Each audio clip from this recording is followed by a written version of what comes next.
Cuffs are off, man. Get right. Too many left in these leagues, but I ain't gonna leave. I'ma get right. Get right. Down to the bottom and scratch it for all the... Hey everybody, Adam Rank here. What's up, everybody? It's Marcus Grant. This is AJ Dillon of the Green Bay Packers. I got to give a shout out to y'all at Get Right Fantasy. If you are not subscribed, what are you waiting for? Do you want to lose your league? Our league. Check out the Get Right Fantasy Network. You got to get right with the Get Right Fantasy Network. And best of luck with your podcast. Appreciate the support. And you're tuned in to watch my boys at Get Right Fantasy Network. Get you right. Enjoy the show. But I tune in every Friday. Strategies provided, I will lock in every way. So go and roll your sleeves up. Yeah, go roll your sleeves up. And I'm getting down cause I roll my sleeves up. And I'm getting right cause I roll my sleeves up.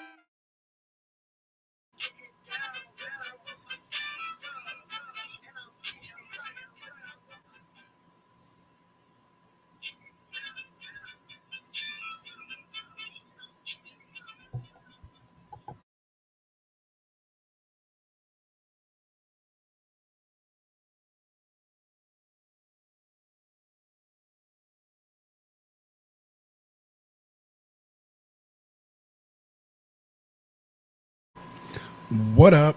What up? What up, world? We are back. I'm Anthony, aka Rasta, and this is Get Right Fantasy Network. We're here for part 2 of our Start Sit show. Hopefully you guys enjoyed that with Classic Mike. So let me know if you guys can hear me good. I'm on a new mic here finally, so appreciate you guys sticking with me the last 2 shows. But I'm excited to get into it, man. I'm going to be breaking down 8 games here, the rest of the slate that the fellas before us didn't get to. Of course, I'll be taking your live questions here. So if you do have any, drop them in the chat now. I'll go during our live Q&A segment, go through and answer as many questions as I can. If you do want me to stop, what I'm doing, or at that next break to answer your question immediately, you can throw us a super chat. So of course, those are always appreciated as well. So again, hopefully you're hitting that like and subscribe button for us if you're watching here now. And just to let you guys know, we are here with you guys almost 7 days a week. So again, you guys just got done with part 1 of Start Sit here on Friday. Coming up on Sunday, Classic Mike will do his active and active show. Just, any questions we can't get to here today, he will be here on Sunday to get those done when we have those final injury designations. Frank and I will be back here on Mondays to do waiver wire. We do buy low, sell high. Trade show, roster management on Wednesdays. My boy Phil over at the Extra Point has his shows on Wednesdays and Thursdays at the Extra Point. And then, of course, Tycoon here on the Fantasy Boardroom, which shout out to Tycoon. Happy birthday, my guy. He might even be making it here with us. He might pop in and come join me here for the show. But if not, it'll just be me here tonight. Without Phil, he had something come up, so he couldn't make it, but it's not just me. I'm here with all you guys here in the chat as well. So make sure you let us know. All right. Well, that's not good. Joe's saying you can't hear me. Can you really not hear me anymore? Or am I good? Yes or no? Need a thumbs up in the chat. Everything sounds good here on my end. All right, let me double check this here. Oh, all right. You're just messing with me. All right, man, you have me freaked out for a second because I don't got anyone here with me, man. Why you messing with me? All right, appreciate you, George.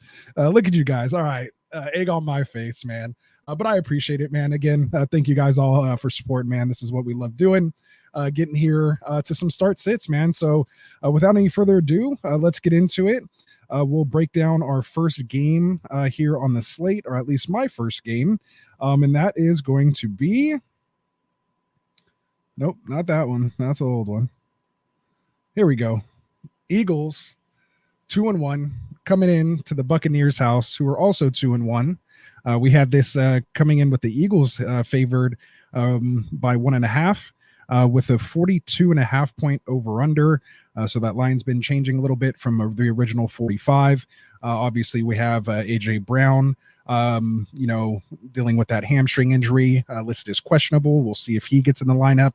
But we have Devonta Smith already been ruled out on the Buck side of the ball. Bucky Irving's dealing with the hamstring injury. He might be ruled out or is listed as questionable right now. So when it comes to this game, one of my biggest, question marks here is what to do with Jalen Hurts. Obviously, if he doesn't have Devonta Smith or, maybe not 100% AJ Brown. I know this Buck secondaries, kind of banged up. They have been, giving up, kind of a good amount of points to the wide receiver position. They're 21st, giving up about 30.9 points per game. To the quarterback position, they're 15th, giving about 18.8. With Hurts's, rushing floor, I think it's still okay to go ahead and start him because, of course, Barkley can be, catching the ball as well in that backfield. And Tampa Bay has been giving up the most points to the running back position at 29.6. So I really like Barkley here this week. He is my RB1 because of that. I think he'll be used both on the ground and in the air with Devonta Smith out. So it should be, a nice go there. So I still think Hurts is good enough to start. I think Baker's a good start as well. Philly's been giving up 17.3 points to the quarterback position, and they're 7th, giving up 40 points a game to the wide receiver position here. So I do like Evans and Godwin as well. They were dealing with knee and neck injuries, respectively. Looks like they're both going to be a go. So I think you definitely fire them up. It should be, a nice game here. I think Rachaad White is the interesting play. I heard the guys talking about it earlier regarding, just kind of what to do with Rachaad White because the Bucky Irving, emergence. But, I still think in this type of game, we know Baker is the check down king. So I think there's definitely going to be opportunities for him to still be fantasy relevant. Even if he maybe cedes some of the actual rushing work, which at this point, man, let him have those, type of touches and keep Rachaad White healthy, being the pass catcher for the PPR leagues. Not to mention, I just made a trade for him and Godwin as well. So I'm a little invested in that a little bit more this week too. So other than that, man, again, Barkley I have as a start, Evans and Godwin I have as a start. I'm sitting Otten. That just kind of leaves what to do with Dallas Goedert. I just think, of course, with especially if AJ Brown's out, I'll have him ranked probably as like the top 2 tight end behind Brock Bowers, just because really that's the only, he's going to be the main pass catcher of the offense. And we've seen, what he was able to do last week, being thrust in that type of position. I will, of course, move him down if we do get the news that AJ Brown will start. I'm just going to kind of, play that by ear, but just given the landscape of the tight end position and coming off the game he just had, you're most likely going to have to go ahead and start Dallas Goedert in that position. So I have him as a start. I'm starting White. I'm starting Baker and Hurts. So I'm kind of trying to find a way to get the majority of these guys here in this game. So as far as official rankings, I have Hurts as my QB8. So I still have him as a QB1. So definitely startable in 1 and 2 QB and Superflex leagues. I have Baker Mayfield as my QB11, so still a start right ahead of Sam Darnold going up against Green Bay. So I do like both of those guys. And again, a lot of the players here, basically, except for Otten, I think you can get away with. So almost start them all and hope for a nice game. Probably take the over on 43. So hopefully that could happen. Although they kind of had a dud last week when we thought them in New Orleans were going to go crazy. All right, so we'll move on here. And again, make sure you guys drop your questions in the chat. We will get to it. We got Frank in here saying, yeah, you fixed the mic, man. Yeah, so these guys were messing with me earlier saying they couldn't hear me, but I guess it sounds good. So yeah, I got the new mic going. Couldn't deal with what we were dealing with the last 2 weeks. So Frank, if you're available, man, if you're out or if you come back and I'm still on, man, come jump on live. We might even be joined by Tycoon. So yeah, if you're feeling good and want to come on, man, you're always welcome to join. All right, so let's move on here. We'll get on to the second game of the on the game slate, or at least that I have here for part 2. We have the Commanders coming in 2-1 at the Cardinals, who are favored by 3.5 with a 49-point over-under. So I like this game. We did get, it did drop from over 50 points. I think it opened at 50.5. But of course, with the news with McBride being out, that's going to be tough. Eckler was ruled out with that concussion. Both these guys dealing with concussions and ruled out. Eckler earlier in the week. So when it comes to guys here, I mean, I'm starting Kyler Murray. Washington's given up the most points to the quarterback position, 30.4 in a 6-point passing touchdown league. So I'm absolutely getting Kyler in there. Jamar Chase, you saw what he did against this secondary last week. So I'm absolutely firing up Marvin Harrison Jr. I want to get Brian Robinson in there as well. Arizona's given up the 10th most points to the running back position at 24.7. So I think he's a nice play, especially with Eckler out as well. James Conner, you kind of have to get in there. Washington has given up the 12th most points to the running back position at 24.2. So I think he's just a nice solid play as well. And then, really it comes down to, can we get Daniels in here? And I think, again, with this type of shootout, we saw his completion percentage over 90% last game. He was throwing the deep ball, made that connection with Scary Terry. So just with his rushing floor alone, I think you have to get him in there this week. I actually have him as my QB4 overall in this game. Again, thinking there's going to be a lot of points and back and forth. So let me get Jaden Daniels in here as a start. That comes down to now Terry McLaurin, though. I did kind of move down here a little bit in my rankings. I did talk about it last week. If in the buy sell trade show, he was someone I was looking to kind of sell if I could. Without that long touchdown, he wouldn't have had a very, good stat line, but of course, ifs and buts. I just hadn't been really too high on him. But we've seen he can, kind of pop here and be a nice wide receiver too. I believe that's where I have him ranked, unless I was like completely disrespecting him, which I may have. I've been known to do. And kind of I have. So yeah, I have him more as a wide receiver 3 as my wide receiver 28 this week, which is still a start in your 3 wide receiver leagues and definitely flex worthy in a 2 wide receiver full PPR league. Just because, again, that upside for the big play is there. So that leaves us with the other Washington guys, of course, with McBride being unavailable. That opens up opportunities for Greg Dortch and Michael Wilson. So I think, again, they could be flex worthy this week. I did move them up in my rankings. I believe I have them. I have Dortch at 46, which is kind of like a flex in a 3 wide receiver league. And I have Michael Wilson at 42. So yeah, I have them both as, kind of nice flex plays here again against this Washington secondary. I don't know which one it's going to be, or maybe both, hopefully, as a Kyler Murray owner. And, hopefully all these guys have great games, here. The only guys I kind of, and then there's, Ertz.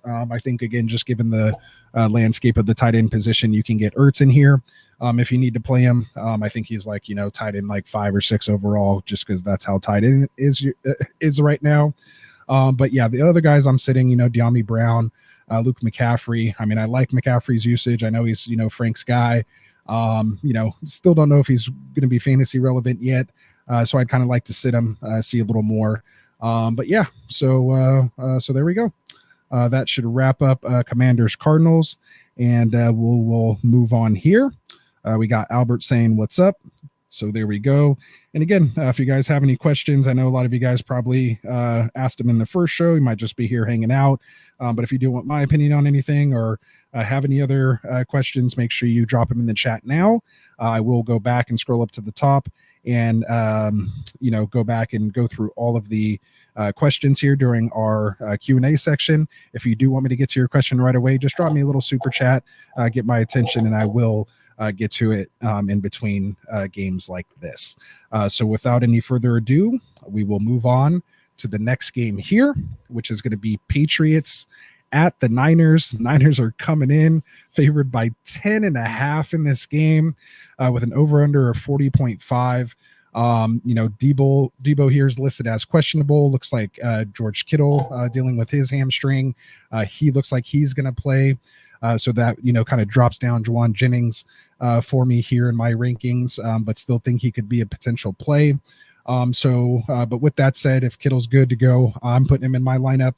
I love Mason this week. I have him as my RB4 overall this week. I mean, it's not like New England's doing anything crazy. They're pretty modest against the run, giving up 22 points a game, ranked 17th most right now. So again, not too bad. Brandon Ayuk, I think you have to get in there with no Debo. You just got to trust that'll get back. And of course, I stand corrected with Purdy. And his why did I doubt the guy? You can start him. I think I have him as my QB 12 or so, 12, 13, 11, somewhere in there. Let me go check it out. But yeah, either way, I think Purdy is definitely a start in one QB leagues. I think you could feel safe with him there.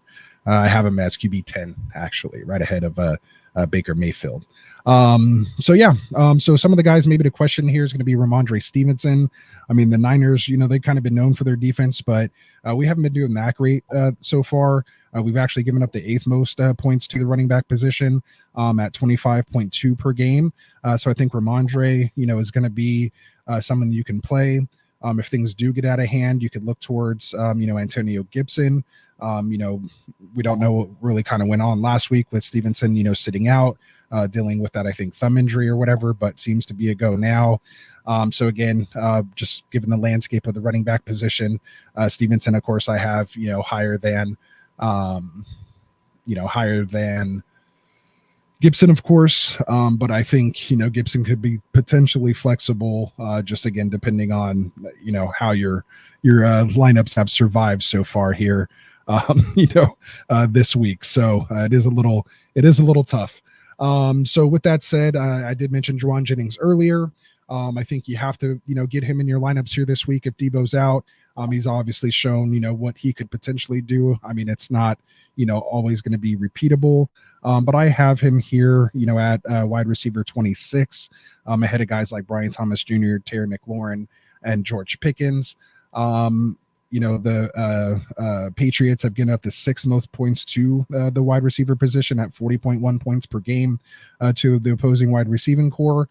So again, I think, and that doesn't even count the tight end like with Kittle, which they've given up they're about mid at 15. But I think you can definitely get Jennings and Ayuk and Kittle with Purdy, of course, into your lineup to have a good game. And of course, coming off that loss, they're going to want to put up points and try to reestablish themselves. Or at least that's what I hope as a fan. So that leaves us with Hunter Henry. The Niners have given up the least amount of points to the tight end position. You got to deal with a guy named Fred Warner over there. So that's not always a good thing. Only 3.3 points to the tight end position. So just kind of be wary of that if you're looking to, to stream them. Probably not the way to go. So I'd probably stay away from that and go elsewhere. So I'd have Henry as a sit. I'm also sitting the other New England wide receivers here.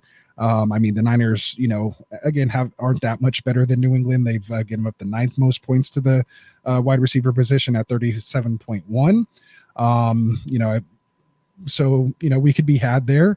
But again, I just think hopefully this pass rush can get in, disturb Brissett enough to hopefully put this game away easy again with the 10.5 point over under. So I'm sitting them pretty much starting all Niners and sitting the majority of New England outside of probably Ramondre Stevenson. All right, so we will move on here. A couple things in the chat. Again, keep the stuff coming.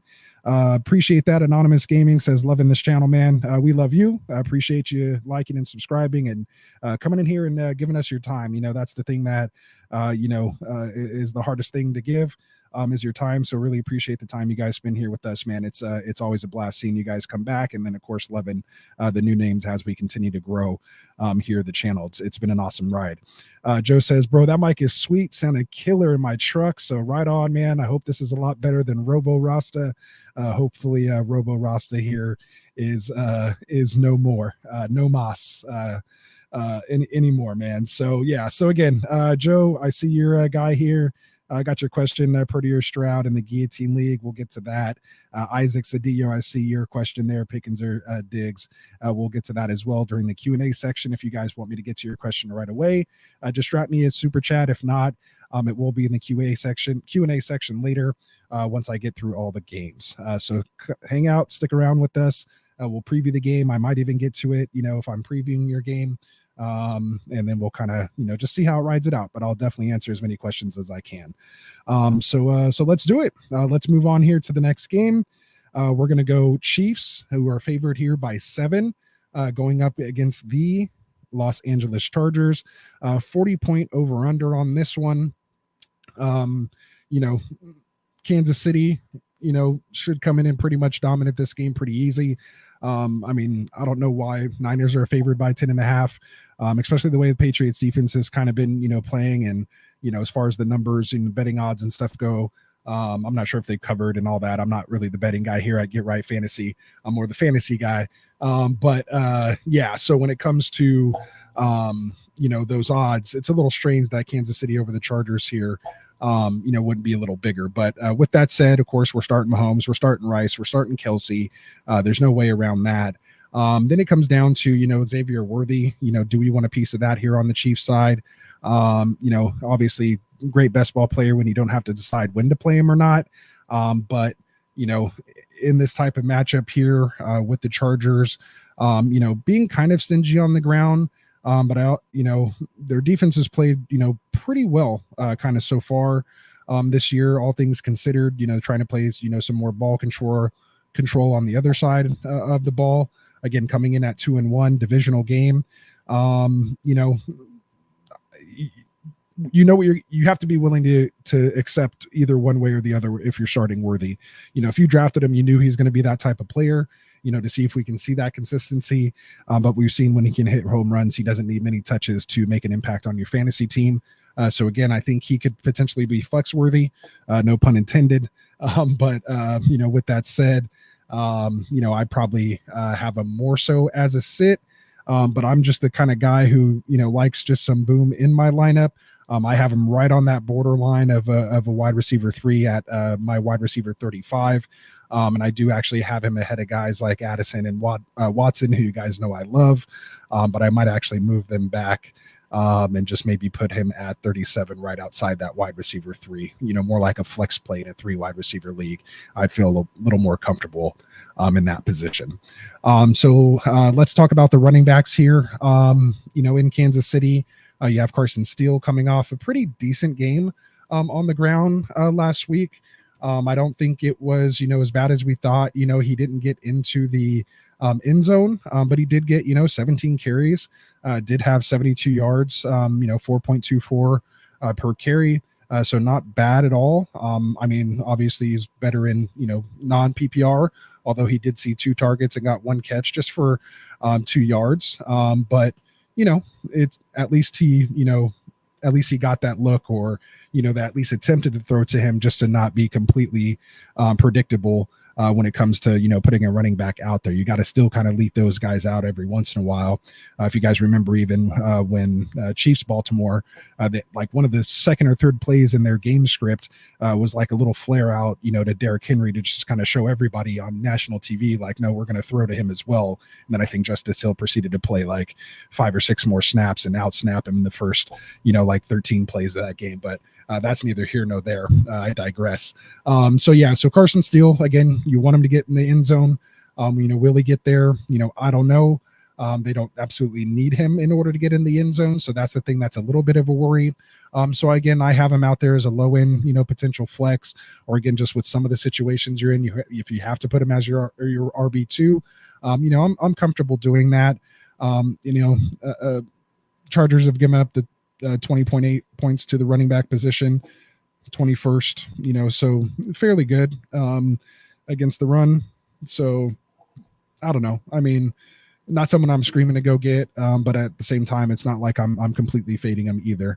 Just going to be depending on your situation. Samaje Perine, kind of same thing. Have him as a sit, lower than Steele.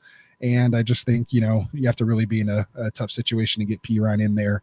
Especially if this game is going to be a positive game script with the Chiefs leading early, they might just go ahead and lean on Carson Steele and may not see the floor or the field as much. So now we'll go ahead and move over to the Chargers. We have Herbert dealing with that high ankle. We were kind of talking about it a little bit on the last show. What's going to happen, right? If he plays, they said, even if he does start and he, hobbles or comes up limping at all, they're going to pull him. That's what they said after the last game, which is why he left as soon as, he had that kind of wrong plant.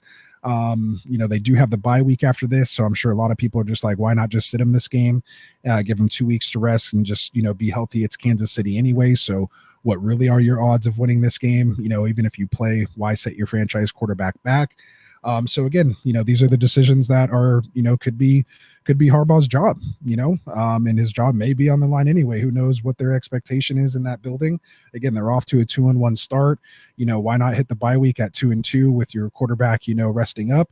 And who knows, maybe these guys rally around Easton Stick. You play some ball control, keep Patrick Mahomes off the field, play a little defense, maybe get a, turnover, which, Pat threw last week.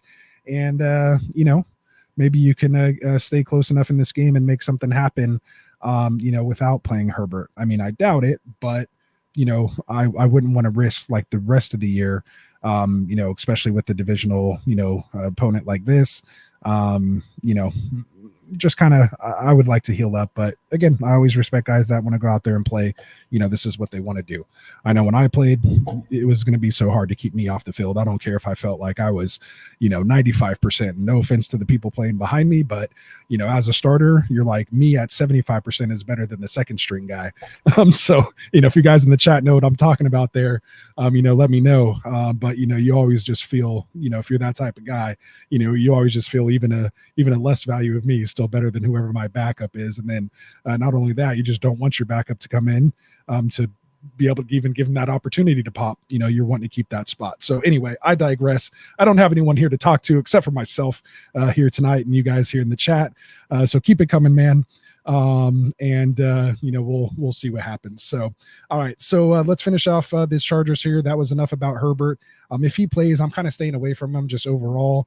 I believe I have him ranked outside of my top 24 quarterbacks here this week. I kind of just want to stay away from them at this point. If there are other options out there, I think like Sam Darnold and even Andy Dalton that I would play ahead of him right now. So yeah, I have him as my QB 26 right now, just because again I feel like there's other guys that can put up more points at this point, especially considering he's not even guaranteed to play the full game.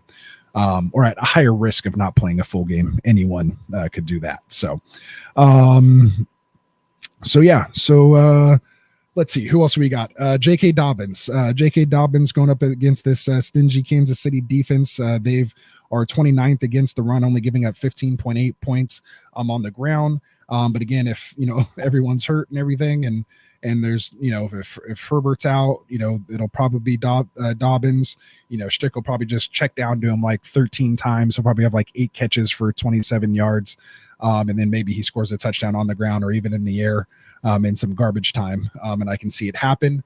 But other than that, I'm kind of fading away from Dobbins a little bit, as I kind of was talking with the guys over there, even though they kind of liked him being in there. Again, I can see it kind of going either way. I do still have him as my RB21, but this is a guy I've ranked, as high as like QB8, or RB8, RB7 or so, in weeks past because of this situation and how he's looked. Just not not quite feeling it with this game. Also not feeling Quentin Johnston here. Ladd McConkey might have an opportunity underneath. These linebackers are good though. Again, I'm probably just kind of fading most Chargers players here against this Kansas City defense. So I think that pretty much wraps up that game. I don't really have anyone as a complete sit, so to speak, without even at least talking it out.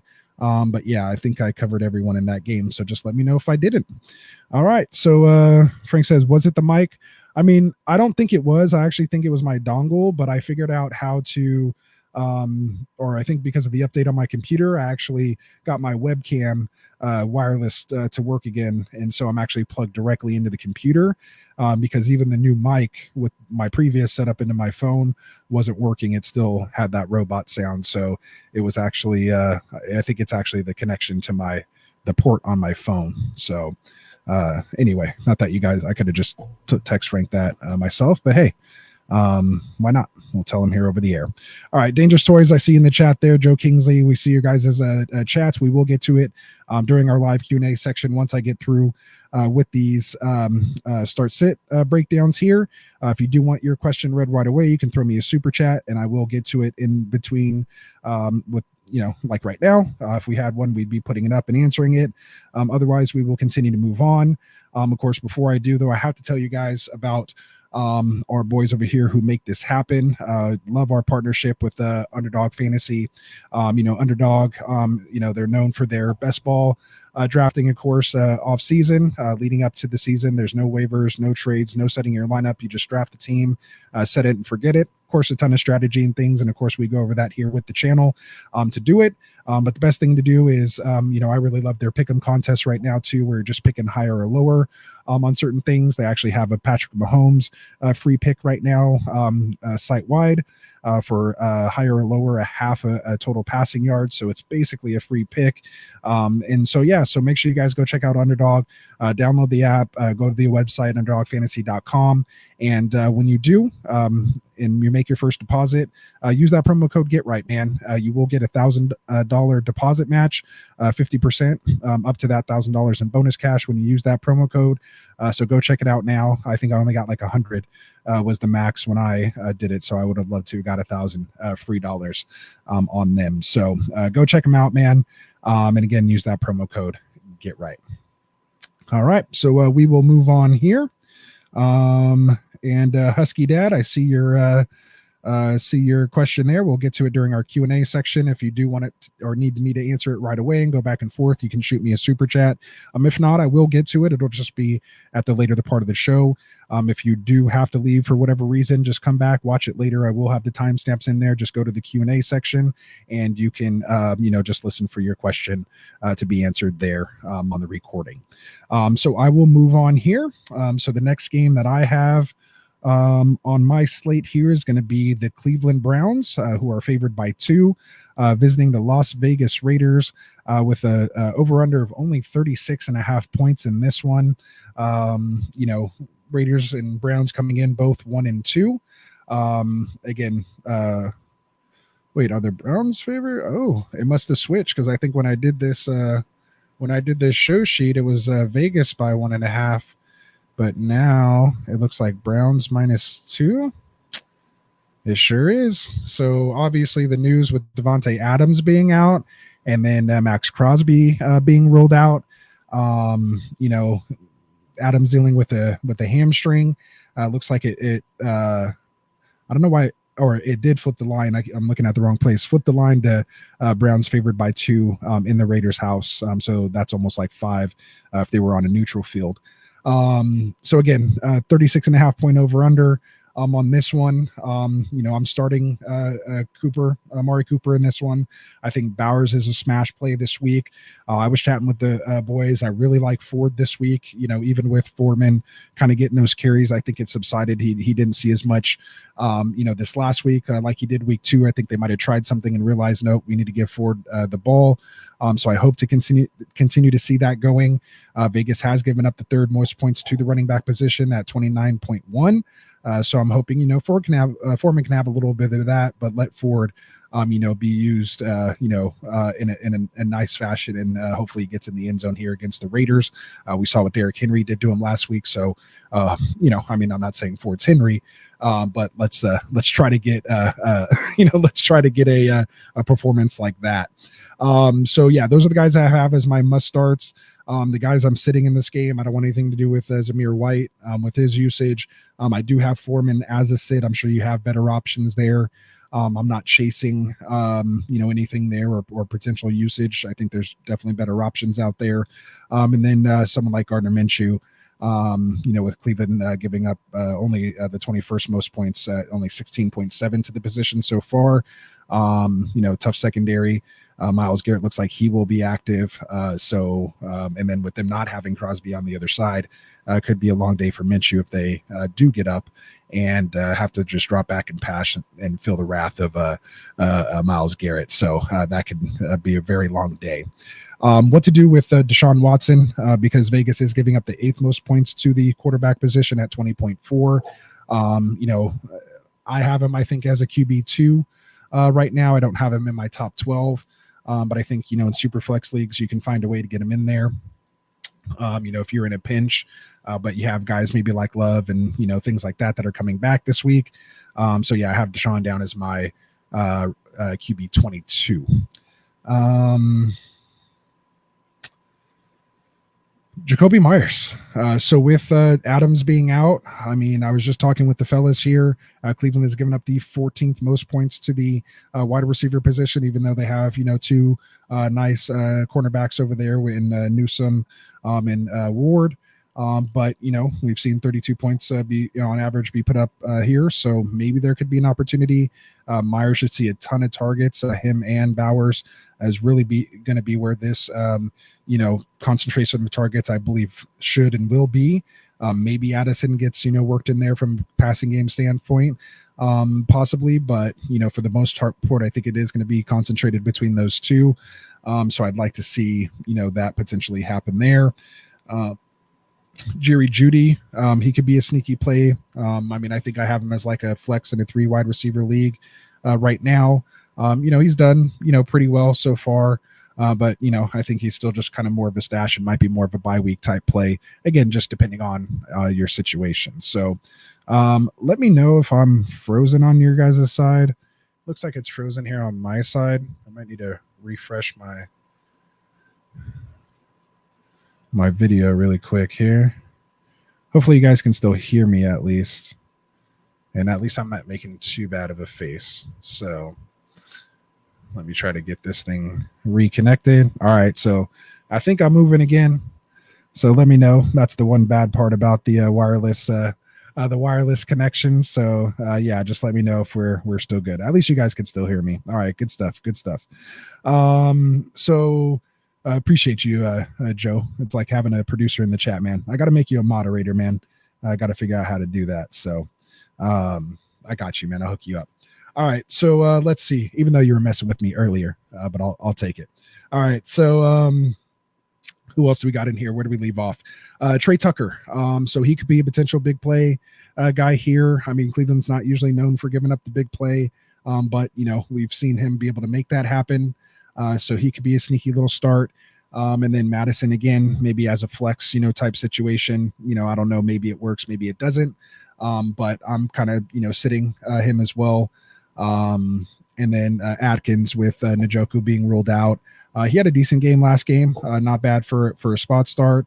But and Vegas is giving up the 16th most posts. They're about mid to the tight end position at 9.5. But 9.5 points at the tight end position is basically like tight end 6 or 7 every week. So he might be good enough to throw in there. I did have to actually start him last week, and like I said, I wasn't too upset with it. So more than what Andrew's got me in several other leagues. So that's neither here nor there. All right, so I think that pretty much covers these guys. Watson, Myers, Jeudy, Tucker, Madison, Atkins, Cooper, Bowers, Ford, Minshew, White, Foreman. Yep, I'm pretty sure that's everyone. So we will go ahead and move on. Let's see. Joe says, if I didn't like you, I wouldn't mess with you. Yeah, no, that definitely was like our moment. Like that just made us even cooler right there. So I appreciate that, man. That's good stuff. I like it. Usually I'm the wisecracker, but you could tell how serious I've been taking this sound situation, and I'm so upset the last 2 streams. I feel like I didn't get to talk, so it's almost worked out perfect that I'm here and I get to talk the entire show with no one else's take, even though I love having the guys on.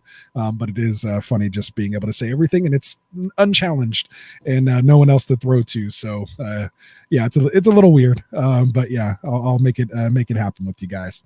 All right, so we'll move on here. We'll get to the Sunday night football game. We have, I think, just 2 more games because we have 2 Monday night games this week. So this is going to be Sunday night football, Bills at Ravens. You have the Ravens actually coming in here favored by 2.5 with a 46.5 point over under. So it should be a good fantasy game in this one. You're starting, of course, Josh Allen, Lamar Jackson. There's no question there. You're starting James Cook. You're starting Zay Flowers. You're starting Henry. I think those are just must starts here. I don't see any reason why you don't want to start these guys unless you just have way better, other options. Then guys I'm sitting are going to be Curtis Samuel, my guy, Bateman, not quite there yet. Algalore, he'll kind of sneakily have a big game here or there, but I'm not, I don't think he's a fantasy relevant type guy. Ray Davis is still interesting, but I don't think he has standalone start value quite yet. But definitely someone I want to have on the bench, let alone if knock on wood, I don't want it to happen, but something were to happen with Cook. Davis has looked like, pretty like he can do something here in the league and has been playing well. So I don't mind having him as a backup, but I do have him a sit this week. So then it comes down to Mark Andrews, man. What do we do with Mark Andrews? That's the question that everyone's asking. For me, I just think it's simple, man. If we're getting excited over tight end 5, who, Noah Fant last week, who had 6 catches for 60 yards and full PPR, 12 points as your tight end 5 overall. What else can you do, right? So you have someone like Andrews, you drafted him early, probably 5th round is where he was going, and pretty much any type of draft I was doing, outside of Superflex, it's bounced a little bit because of the QBs, but he's pretty much a 5th round pick in 1 QB leagues. You're firing him out there, man. Unless he, it's going to take like a couple months, and I have to have somebody doing really well that's on the available, or unless I'm buying low on like McBride or somebody like that right now, maybe take Andrews and somebody else, to the McBride owner now that he's rolled out, especially if that McBride owner happens to be 1-2 or even 0-3 right now. Maybe you can get a Saturday trade done, Andrews and another piece and just go ahead and pick up McBride. But otherwise, I think you have to get Andrews in your lineup. So I wanted to spend a little bit of time there on him, on those thoughts, but that's just kind of where I'm at. I feel like Kincaid, the other tight end in this game, we've seen him finally, get in the end zone. So that's nice to see. I think you have to start him here this week.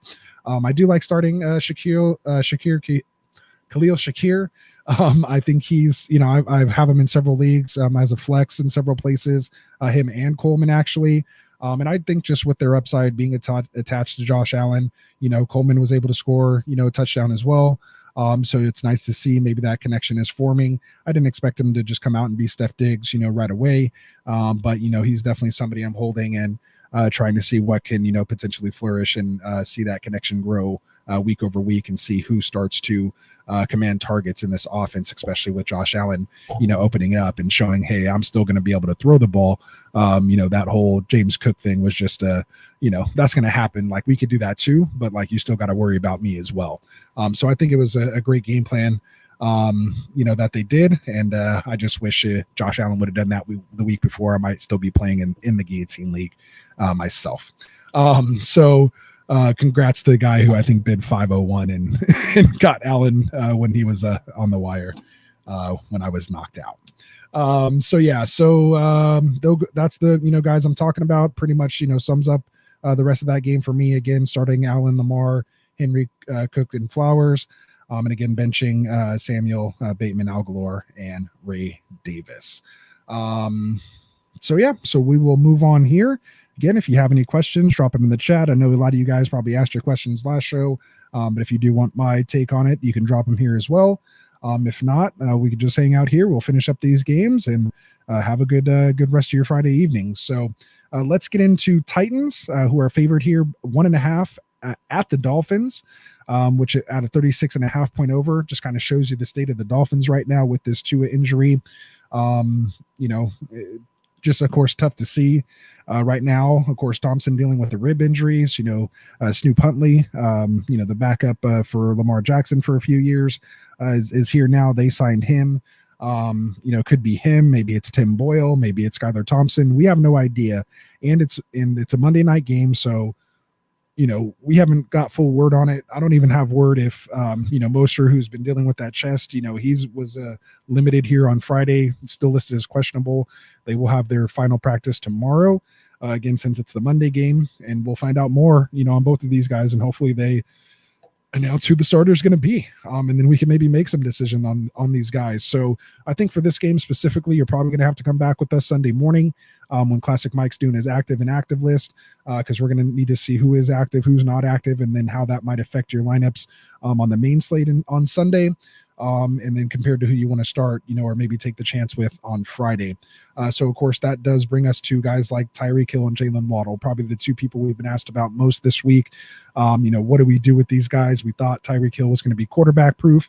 Obviously, that didn't turn out very well. Waddle is like even worse. We've seen people wanting to trade or acquiring him and, almost ridiculous trades. People are panicking. And he was someone that, I was really high on. A lot of people had Tyreek Hill as their wide receiver 1 overall this year. Obviously, that's not going to happen at this point because of the injury. Tua is maybe just a couple weeks away at the soonest. Maybe he is, have an extended absence. We'll see what happens. I think it's positive that he's staying around the team.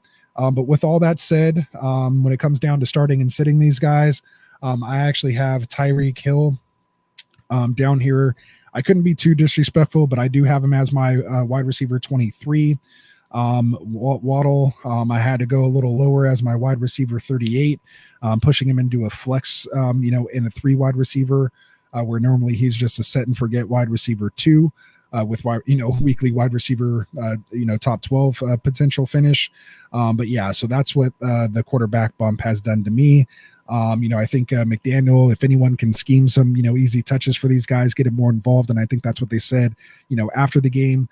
So hopefully we see maybe some screens, just some, quick slants, things like that. Cause, just get Tyreek Hill out in space. I'm sure we'll see a couple end arounds or, lining Tyreek up in the backfield, just to get the ball in your playmakers' hands. Not only to keep him happy, but, just keep the morale going and of course, try to win a game. It is going to be winnable against the Titans. I mean, they do have a tough defense, but they don't have a great offense and, Dolphins don't have a great defense either, again, which is why this is only a 36.5 point, over under game. But I am pretty much fading a lot of the guys, in this game. So really, I think the only people that you can even consider a must start is going to be Devon Achane. Here in this one, maybe Tony Pollard. I have him as like a must start RB2, going up against this Miami defense, who gives up the 5th most points to the running back position at 28.2 per game. But I do like, again, Tennessee giving up 23.7 and the 13th most with Achane here. So I think he'll have a nice game. But, for the most part, I'm sitting whoever the Miami quarterback's going to be. I'm sitting Will Levis, maybe in, a super flex league. So you can find a way to get him in here against this Miami defense, who's still been a little stingy to the quarterback position. That's because they give up so much on the ground. At only 12.7 points per game. That's 24th or what is that, like 8th best against quarterbacks so far. I'm sitting Jonnu, I'm sitting the tight ends, Chig, I'm sitting Tyler Boyd. When it comes to Ridley and D-Hop, those are, a little more interesting of a question. I have Ridley down here as a wide receiver 31, so I have him as a wide receiver 3 basically. And I have DeAndre Hopkins, even though he's looking like he's, starting to work his way back in a little more. Some of the catches, here making it was like, oh, there's there's our guy. And then last week 73 and a touchdown, so not bad there. So yeah, I mean, but I have him down here as my wide receiver 49, so he's more of a flex in a 3 wide receiver league. I don't think that's too crazy to kind of where everyone else has been. I do have guys like Alec Pierce, Keon Coleman, Greg Dortch. I had Wan'Dale Robinson ahead of him at 45, but he did way better than that. Even Michael Wilson, Dobbs, Pittman, Lazard, kind of all ahead of D-Hop at the moment. So yeah. So what else do we got here in this game? I think that's pretty much it. So I think that covers Titans at Dolphins. There again, if you have any questions, let me know. If not, we'll finish off here the last game, and then we'll get into that Q&A section. So let's bring up the next banner here, and this is going to be Seahawks coming into the Lions at home, who are favored by 3.5. They're expecting a 46.5 point over under in this game.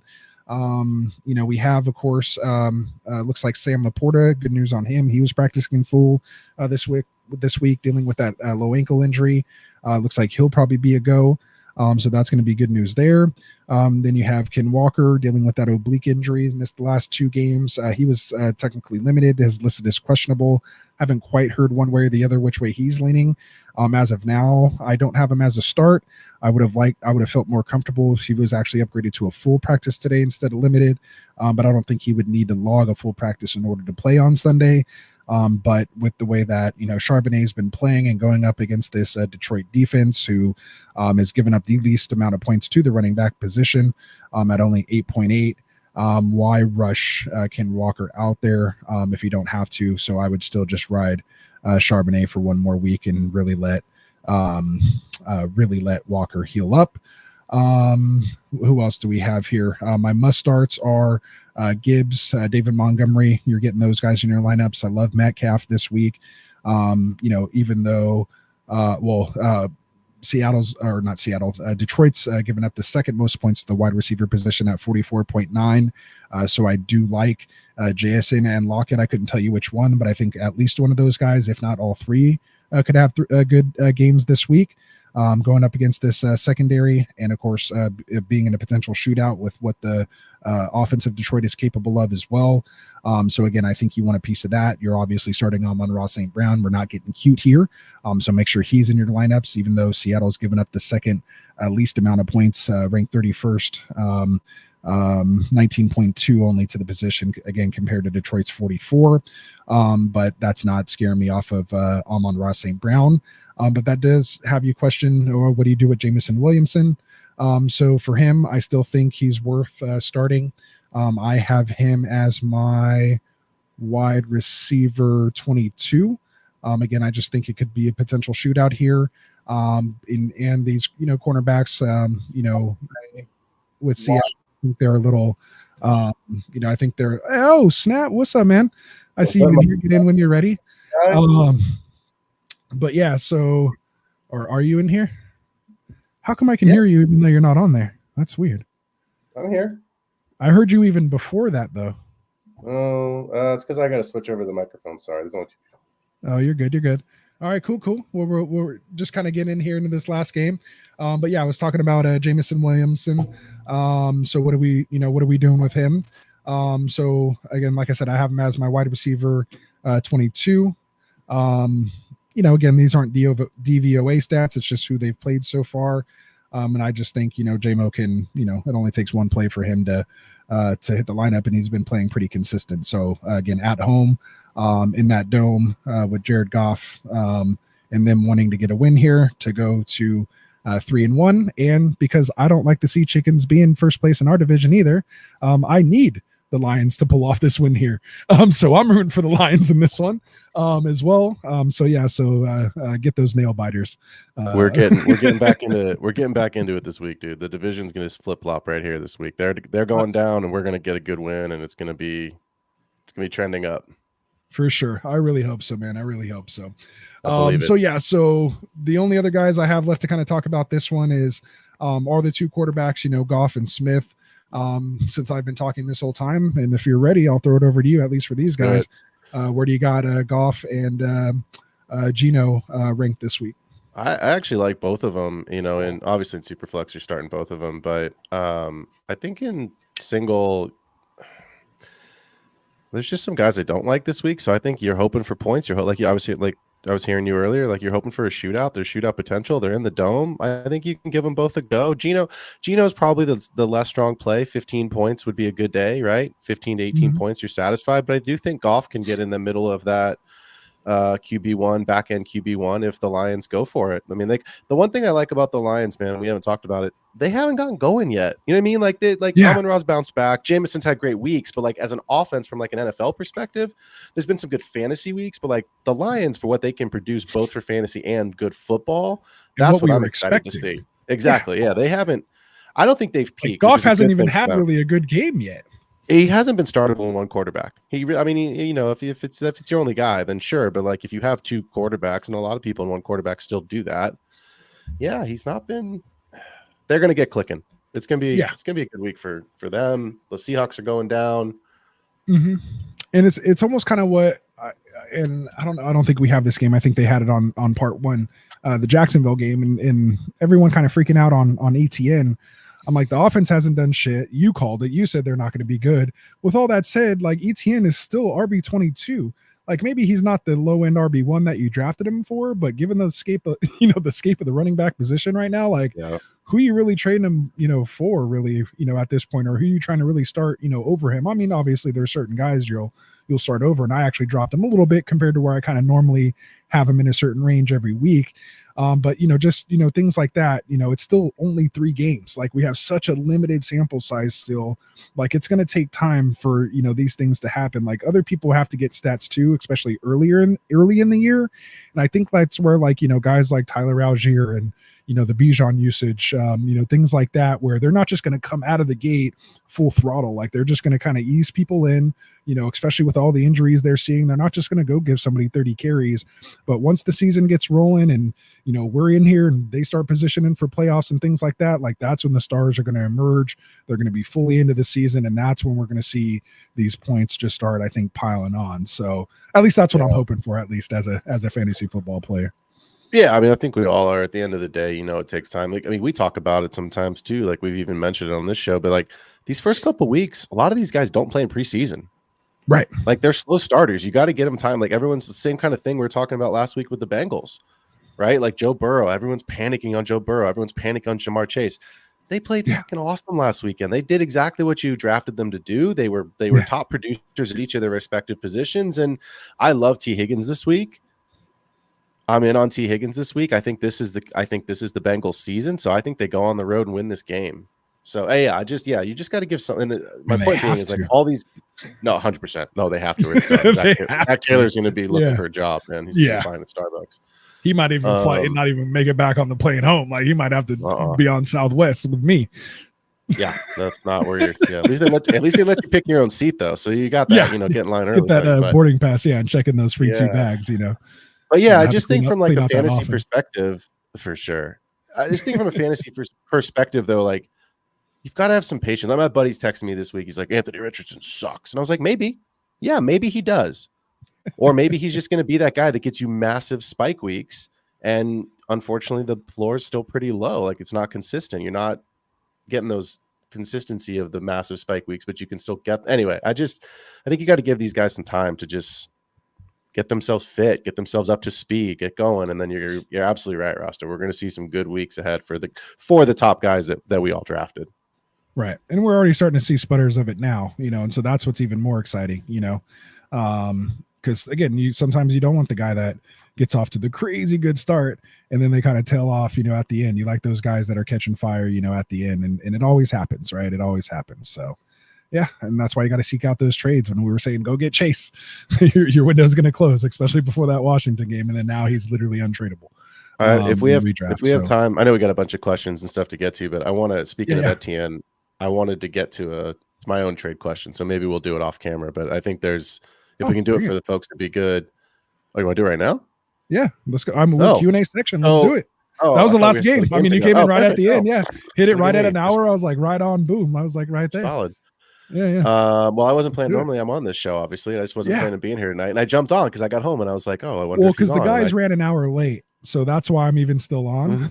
So because they went an hour late, I actually jumped on for like about 30 minutes of it. I just kind of sat there. I wanted to test out the mic, make sure I was sounding good, and then let them go. And I was like, all right, I'm gonna pop off, and you guys can wrap up. And they went for like 25 more minutes, which I don't mind because they were getting a ton of questions, and that's what we're here for, man. So wait, is this the new setup? Is this the new mic? Yeah, so this is me. Bro, mic here. Good, dude. How does it? I mean, how does it sound? How does it sound? It sounds good. I mean, you always sound good, but like you sound good, you look good. Like you weren't here for the last 2 shows though. Oh, and my mic or my video just froze. Your video froze. Wait, what shows? Setup. Oh, no, yours with Frank? Yeah, no. Yeah, mine and Frank shows. If you didn't watch those this week, it was like crazy because what's it called? Like something with my cord is all messed up. I think to the port with my phone that I use to connect. I've been doing this for 4 years, right? With the same setup, and it hangs. So I think the port got a little bent, and that's why it was crackly. So now I'm actually directly into the USB in the computer, and that's why it doesn't say like Rasta's laptop, because I'm actually on the laptop now and I'm using my camera still, but I have a wireless webcam basically app that I downloaded and going back to the original setup actually. So Bro, yeah, so I'm so feeling You're good. so new age. You're with it. Yeah, I'm trying to, man. Trying to get up here with these kids, man. Trying to hang in there. So yeah. Good luck, bro. And We I got- keep noticing, man. I keep trying to like play with this beard here, man. I think I need to shave it a little bit. I think I hit No, that point dude. where it's a little too long. So I'm like, oh yeah, I gotta do something here, but still not growing hair. So But that's okay. I'll What's say your this. question? Well, I was gonna I'll say, cut all that out. yeah, let's Yeah, I'll cut all that no, we're good. That was good. No, that's good talk. That's good content. I'll say this, and then we'll get to my Etienne question. That was Sure. a year or two ago. My boss looked at me one day, and he was like, "You're looking a little beardy today," and I was like, "Okay, that's my sign that it's like too long." So if you ever hear the word, beard, someone's like, "Oh, bro, you're looking a little beardy," you're like, getting some, yeah. All Then right. maybe it's time to give it a little trim. Anyway, here's what the people want to know. Travis Etienne. We were talking about Etienne earlier. Yes, sir. There is a guy in my league. Actually, Rasta, are you in this? Are you in the Super Bowl with us, or are you in a different? Yeah, I know I'm in you're the Super Bowl. Okay, all right. That's what I thought. Yeah, you just beat me last week. That's the one where I just made the trade for Addison. Right. So, yeah, because I think I made a small trade and then the dominoes hits. Anyway, so yeah. Okay, sorry, we got to get there. Travis We'll get there. Etienne. There is a guy in our league, and I'll just tell you this. I don't care that you're in the league. It's fine. Yeah, He's panicking. He's got Etienne on the block. I know this offer won't get done, but I at least thought it would be a basis of like how far off and what needs to be added. So I had Jalen Warren and Khalil Shakir for Travis Etienne. I would rather have the Etienne side. So I don't expect this will get done. But as a starting offer, would you, let's say you're the Etienne owner. Awesome. Appreciate you, Patrick. Appreciate Mafia. you, That's awesome, Patrick. brother. I'll grab my link. And we're going to get to your questions here, man. We're getting to them. I promise we'll get to it. Go ahead. So I assume you want, because you and I almost always think alike. I assume that you want the Etienne side. I do too. So what's missing is my question. And guys, if you're in the chat, throw this in there. So Travis Etienne in a dynasty league. In a dynasty league, Travis Etienne, excuse me, really quick. It is a single quarterback league, 2 running backs, triple, 3 wide receivers, 1 tight end, and a triple flex. Yeah. So it's a deeper league. So I've offered Khalil Shakir and Jalen Warren for Travis Etienne. I know that's not going to get it done. So guys in the chat, throw the piece that you think is missing, and then Rasta, obviously we'll talk it out. What's missing from that to make that where you'd really consider moving? Is it the pieces? Is it not enough pieces? Like, what's your initial thoughts? Warren's injury and lack of usage, I think, is what's bringing his value down, because you and 100%. I were both pretty high on Warren during the draft process. I started shifting towards Spears kind of later on, just because I wasn't really feeling the Pittsburgh offense. I mean, Tennessee wasn't a great one to hitch my, anyway, but I figured at least if he'd be the passing games back, and really it was Arthur Smith that really made that decision for me a lot easier, because I just all last year as a Bijan owner, I was like, I just don't want anything to do with Arthur Smith, so why put myself through that torture again this year? So I think maybe they're like, again, that's my mindset, right? So if that's my mindset for Warren, I could see why that might not get it done. I personally like Shakir. So like if you had to add a piece in there, like the problem is it's dynasty, because I think in redraft it's a little easier. You can add someone like Connor, someone like that I think that would, make that happen. But yeah, in dynasty it's a little tougher, because like what do you value at? So is this guy contending, or is he trying to rebuild? Like what would you consider his team as? I mean, I know in the same league, but I'm not looking at it right now. No, I don't care. I don't care about all that. It's a 10-team league. I forgot to mention that as well. Like, and I know people are like, oh, okay, like some of these details are massively important, like single quarterback, the scoring format. It's also 6-point, which also does make a difference. Look, it's 3 weeks into the season. We just had the startup draft this year. Right. He's 1-2. I'm 2-1. We do play each other this week. So I mean, if a trade does get done, it's probably not. Yeah, it's like he probably doesn't want to play against Etienne this week just in case, right? Yeah. But the risk then is like if he gooses again, or like he doesn't perform again, then can I get him? So like basically I'm trying to see if I can just get him on the cheap, because I've been on record many times as to say, and you just mentioned it, I don't think the Jaguars are very good. I called it very early on in the preseason. I said they're not going to be good. Stay away. So I'm not dying to get this trade done. I'm not going to overpay. But you mentioned a different piece. I really only have Montgomery. I was going to say, and that might be it. I know your love for Benson. That might get it done in that league, but then you'd have to almost kind of forego that and say I'm going with ETN, right? which because you're kind of getting someone like that. And I think ETN has a nice floor as the passing game's back. So you almost like that they're playing bad, quote unquote, because if they were ahead, they'd probably sit ETN and it'd be the Tank Bigsby. So you almost want them to still be a little bad, which still benefited ETN, who I think had like 5 catches or something like that in the last game, which in full PPR, that's, what you're looking for. It may not be a 100-yard a game rusher in 15 to 20 carries, but I think 13 to 15 carries and 3 to 5 catches a game, like that's just a solid RB2, right? Like, and he'll have weekly upside to, if he scores a rushing and passing touchdown, he's going to finish it as an RB1. So I like those kind of guys. So to me, if I was trying to contend, I would probably go Benson and Shakir to get ETN personally. Looking at your team, I mean, I really think he'd have to be really high on some of these other guys, unless I do see you have an interesting piece down here on the bench named who? Andrews? Yep. Do you flip Andrews straight up for ETN instead? I mean, I haven't thought, let me put it this way. I have thought about it. I haven't thought enough about it to make that move yet, which is why I started here. Cause I'm like, it's one of those times where you're like, okay, I know this probably gets it done, but like, I don't know if I want you to hit accept yet. So I'm just not going to send it yet. Let me make sure, just in case you're like, oh yeah, and smash. I don't want you smashing that. I do want to say this quickly. I know we got a ton of questions to get to, and then I just want to end with this on this topic. I do love Benson, but we haven't seen enough yet. So like if I give him up, I have him in enough other places. I have good exposure in my other dynasty leagues to him. So if he has success, I'll enjoy that. But I think I'd be okay giving that up to get Etienne as my RB1 and Montgomery as my RB2, because I don't have any other running backs in this team. I do have Drake London, I have Jaden Reed, I have Malik Neighbors as my 3 starting wide receivers. So I have good pieces. Right. I mean, you know how I build. I always build this way. But in dynasty, you have to build about the but I just think at the end of it all, it would be good to. I hope they have a bad week, because I think his price goes down and I can probably get him for something cheap. So, and I do believe in him. I think the problem with the Jaguars is the receiving core, and we don't know if Trevor Lawrence is actually that good. So, but I think Etienne is a piece you can build around. They're clearly building around Lawrence because they paid him. Yeah. So are you going to pay? He's still fairly young, and remember, he missed his entire rookie year with the Liz Frank, so he doesn't have that wear and tear on him. So you almost get an extra year out of him if you want to kind of look at it that way. Well, and he still has another 2 on the rookie, right? On the contract, yeah. He has one more in the 5th year. I think he'll be like eligible for the extension next year, right? Well, because he was pick up their first, fifth. He was the first rounder, so he gets the 5th year. Yeah. So anyway, all right, good stuff. No, I like talking that out with you. Always good. But let's fire up some questions, man. So I'll fire these to you. I've been talking all night, so I'll try to drop my quick take, but you can take it here and get your fix in, because I know how it is, man. You got to get that fix in. Although you did do 2 shows this week. Shout out to the extra shows, man. Make sure you guys are watching Wednesday, Thursday, and Friday, 3 days in a row. That's good stuff. That's more than me, man. You're putting it and down. I threw my link in the chat, so jump in there, subscribe to that. So obviously a big part of this. Let's do it, man. Let's get some questions in here. You ready? All right. So from George, we'll try to rapid fire as much as possible, and then of course, if something derails us, we'll go from there. Should I drop Keon Coleman for Michael Pittman Jr.? What kind of league is this? I think George plays in like a 10-team league. Like if these guys are just even on the wire, like that's what I mean. There's no way these guys are available. Might be an 8-team league. No, actually, I wouldn't. I think. Oh no, that's George LeBron. That's another George. He does play in an 8-team league, and he asks us a ton of questions. But go ahead.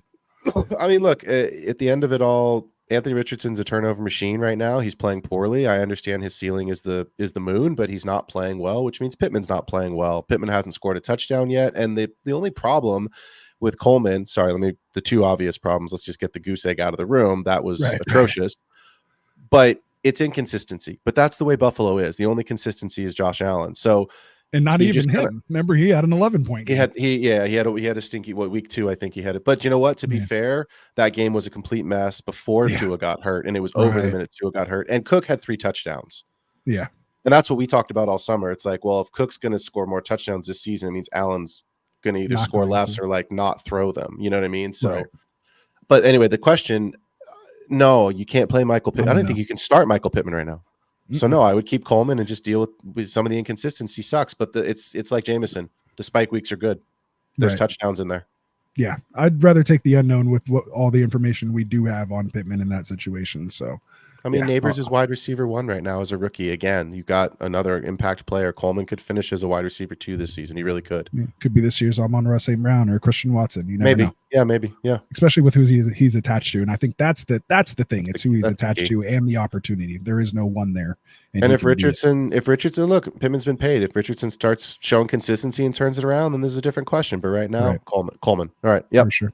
All right, let's do it. Michael Lopez says 12 team PPR. Loving you guys tell us league size and scoring. He says pick 3: London, Chase, Addison, McConkey, Odunze. Is it Odunes or Odunze? Because our boy, because our boy, Kendall, the Bears fan, calls him Odunes. So I don't know if that's just like a nickname for him or if that's how you pronounce it. But either way, Odunze, Shaheed, thanks in advance. So pick 3 out of those guys. So Chase for sure, right? Yeah. So that's no question. Shaheed, I do have high with Olave being out. I don't know how out of tune you've been to your news, depending on what you were doing here this afternoon. But Olave out, pulled up with the hamstring. Well, most likely out, not officially. Yeah, I saw you guys threw it in the group chat. So I was like, oh, that's right. Yeah, that's right. Yeah. That's right. Okay. You're like, damn it. So then it comes down to, so for me, I think I'm going to go, I'll just go quick. I'm going to go Chase, London, and Shaheed, even though Addison's right there for me. Yeah, I mean, it's Addison's first week's back, and Shaheed's, That's why. again, we talk about all the time. Like, if he catches 2 of the big, long Derek touchdown bombs, Right. when I say Derek Carr, I don't know what I just said, but Derek Carr bombs, there's your week. So, yeah, I'm with you on that. All right, there we go. I appreciate it, Michael. Hopefully you like and subscribe for us, man. We got full PPR. He's looking to flex one of these guys, Michael Wilson, Jerry Jeudy, or Tajay Spears, who we were just chatting about. So Michael Wilson against Washington, Jerry Jeudy against is it Vegas, right? Yeah, Cleveland, and Vegas. Yeah. Tajay Spears against who we were just talking about. Miami, Tennessee, Miami on Monday night. Yep. My answer is actually Michael Wilson. Me too. I think there's points in this game, and Trey McBride is out with a concussion, so I expect an uptick in work for the receivers and James Conner, and maybe we're seeing how the game goes, maybe a little bit of Trey Benson mixed in. So yes, my answer is Michael Wilson here. I have him as my wide receiver 42, but compared to where he usually is, that's really high. Yes, I think this is, if you needed somebody that we haven't, bye weeks haven't started, but if you need someone this week, this is a good option. I'm starting him this week. I'm flexing him in a league this week because I like the upside and I need a guy. Exactly. Absolutely. Well said. All right, we'll move on. Purdy or Stroud in the Guillotine League, Rasta. But I'll let Phil throw this over. I think Stroud's going to sling it again this week. No Joe Mixon, no Dameon Pierce. You've got Cam Akers in there. I know there's some question marks with Nico's got some hamstring. Tank's got some question marks, but he said he's cleared and good to go with Collins. But so you never know. Exactly. You could always flare up one injury. It doesn't matter. Point being is, I think they're going to throw the ball. I know I said that last week, and obviously just didn't go well. But the process was right. The game script should have been there for him. Some games just get away from you. But yeah, that's I'm gonna go Stroud. Yeah.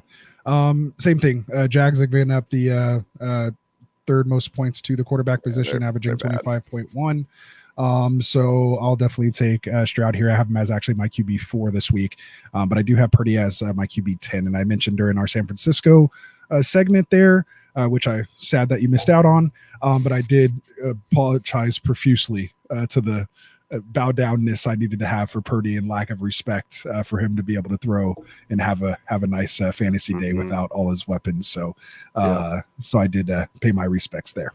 All right. So moving on here, we got Isaac in here. I think he's a new guy. I don't think I've seen his name before. Told him I'd get to his question earlier. He says, should I start Pickens or Diggs this week? I actually like Diggs this week. I think, like you just said, Stroud's your QB4. I think they throw it this week. No Mixon again, no Pierce. So, Akers is fine, but hey? No Tank Dell. Tank Dell ruled out with the chest and ribs injury. There you go. So I like Diggs this week. All day. Yeah. All right. Moving on. Joe's here. You want to read this one? Yeah, Joe's saying, how sad is the state of the NFL right now, where the game I most look forward to is Red Rocket Revenge game, Cincy and Carolina. Well said, sir. Good question. Yeah, actually, I think it's the second highest game total on the slate, is it not? It started the week that way. I don't know if the betting lines have moved since Thursday, but that's how it started. A lot of them actually have moved because of all this injury, like especially with a lot of them. Like when I was making the banners, they're all different from what I actually show on the show sheet, which I made like 6 hours ago. But where are we at? What did we say? The Cincy Carolina game? Cincy Carolina. I think it's the second highest over under on the week. That's how the betting lines opened. Oh, at 47.5, it's sitting at right now. And we have Commanders Cardinals at 49. And yep, it is the second most. Let's go. Yeah. 46.5 Seahawks Lions. Yeah, I think it's I don't know if I think it's sad because the names aren't sexy. Chase and Burrow. Yeah. But that's what I'm saying. So like the names aren't sexy, but like the players, there could be goodness here. There should be goodness here. Defense is trash. It's like the best thing that could have happened to. That's exactly what you want. You want a shitty defense and a big time offense. And look, I don't know what Carolina is. Like, are they good? Are they not? Like, what is the second game going to be for the Red Rocket here? Are they just in a honeymoon phase? That just Bryce not being there, they just played out of their mind. Like, they're still the Panthers. Like, let's not get away from the question. They're still the Panthers. We're gonna find out. Like, are they for real? Like, or was it really truly just Bryce not having any confidence? The best thing that can happen is for Brooks to come back next week and just start working his way in, and by week 8, he's just fucking crushing it. Give him like a month. Give him a month to get ready. You know, like those are his preseason games. So excited. Like, sorry, really quick before we go to the next question. This running back class is exactly what we thought it was. It is poo poo.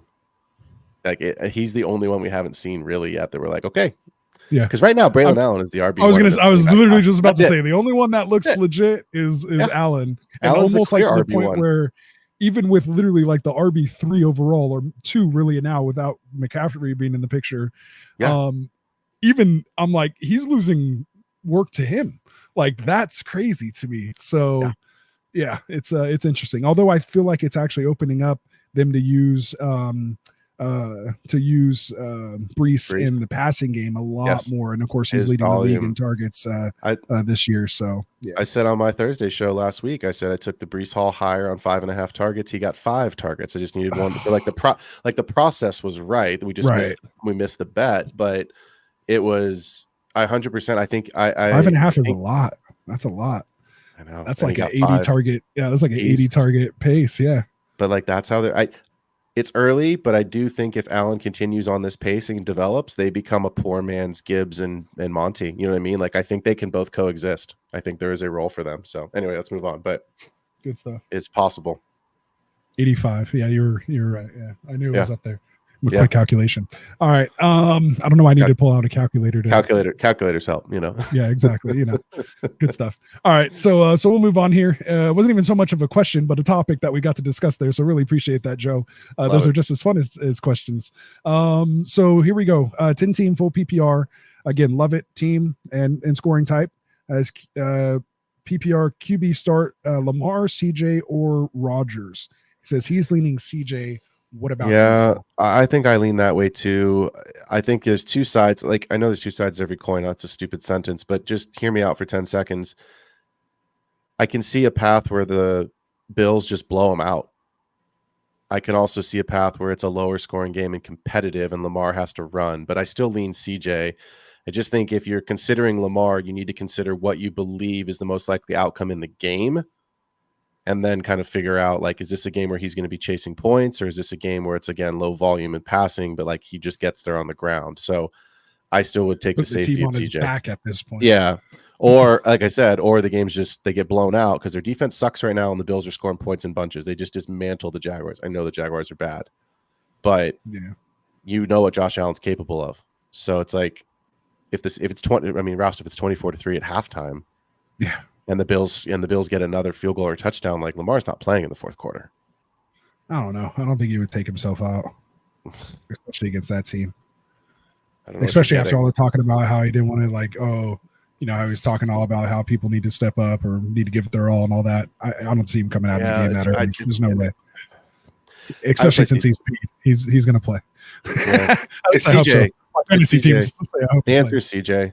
We do need to. I don't know if we talked about it, but at some point this week we should text about it because I'm on the panic alarm with Mark Andrews right now. If I don't see it this week, yeah, it is getting a little close. It's not like bail out of ship, but it's like we're taking on water here. It's not good. Yeah, Definitely, All right. yeah, definitely bringing it on. For me, I mean, I literally have him back to back. Lamar and Stroud, I was going back and forth as 5 and 6. I did lean Jackson just right ahead at 5, just because again, the guy can throw freaking 15 attempts and still score 25 fantasy points. So Yep, that was the make or break for me. Whereas CJ Stroud, he could throw 36 passes, throw for 261 and a touchdown, and still only score 14.3 fantasy points. So That's fine. I have I'm to fine just with go that. from- I'm fine with that. It's good stuff. All right. So the only thing we agreed on is definitely not Rodgers, not when you have those two options. So I don't care what the match is. But I do think it's a good week for Conklin. Yeah, Side I note. actually, on my McBride teams, boom, it was Yeah, put no, Conklin I in. Yeah. I like Conklin this week. Again, and Pat Surtain shutting down what we believe is going to be on Garrett Right. Wilson. I like Conklin a lot. Right. And Brees. For sure. Myers, Shakir, Kirk, or Waddle. I assume pick one or maybe just rank them. It's these Myers with no Adams. Shakir's been very solid. I think I don't think he's dropped it. I mean, he had an 87 or 90% catch rate last year and literally has not dropped a pass this year or incomplete. Yeah. Yeah, I have Shakir 1 actually. I think I have them in reverse order, really just the first 2. I have Shakir, Myers, Kirk, and Waddle. As much as it's so hard, and you just can't trust Waddle right now. Is it Tyler Huntley that's starting officially? Have they said? I have no idea. They're Okay, still questionable. Thompson, yeah, Monday nights. We're not getting any decision until tomorrow at the earliest. Well, and that's the thing. It's like if you can find something that you believe, like you got to depress Waddle's value, and if you find something you can get closer to that, I just don't want to have to depend on Waddle on Monday night when I might need, you know what I mean? Like I'd rather just get my points on Sunday, because if I lose on Sunday, I lose on Monday. You know what I mean? Like if it's over, it's over. But I just don't want to like depend on. Yeah, it's just too risky with that quarterback situation right now. Yeah, I'm Shakir, Kirk, Miles, Waddle. Just because you guys know my thoughts on Raiders even without Adams, and yeah. And they might make a change of quarterback. My Jaguars bias got me there because I'm just so down on them. There you go. And my Raiders bias got me there because I'm so down on them. Too funny. See, that's how we do it, man. It's our process. J-Mo or Worthy? Ooh, that's a good question. I'll take J-Mo in this one. I'll take J-Mo. All right, there we go. I just think he isn't as dependent like Worthy is on that big play, big splash play. You know, he's almost looking more like a complete receiver. Not quite there yet, but definitely of like, the progression that I've seen this year compared to last year for sure. He's valuable. Yeah, for sure. I actually think I have him fairly high this week, actually. 23. So yeah, I have him as a low end too. Thoughts on the Titans D? I think they're awesome. Play them.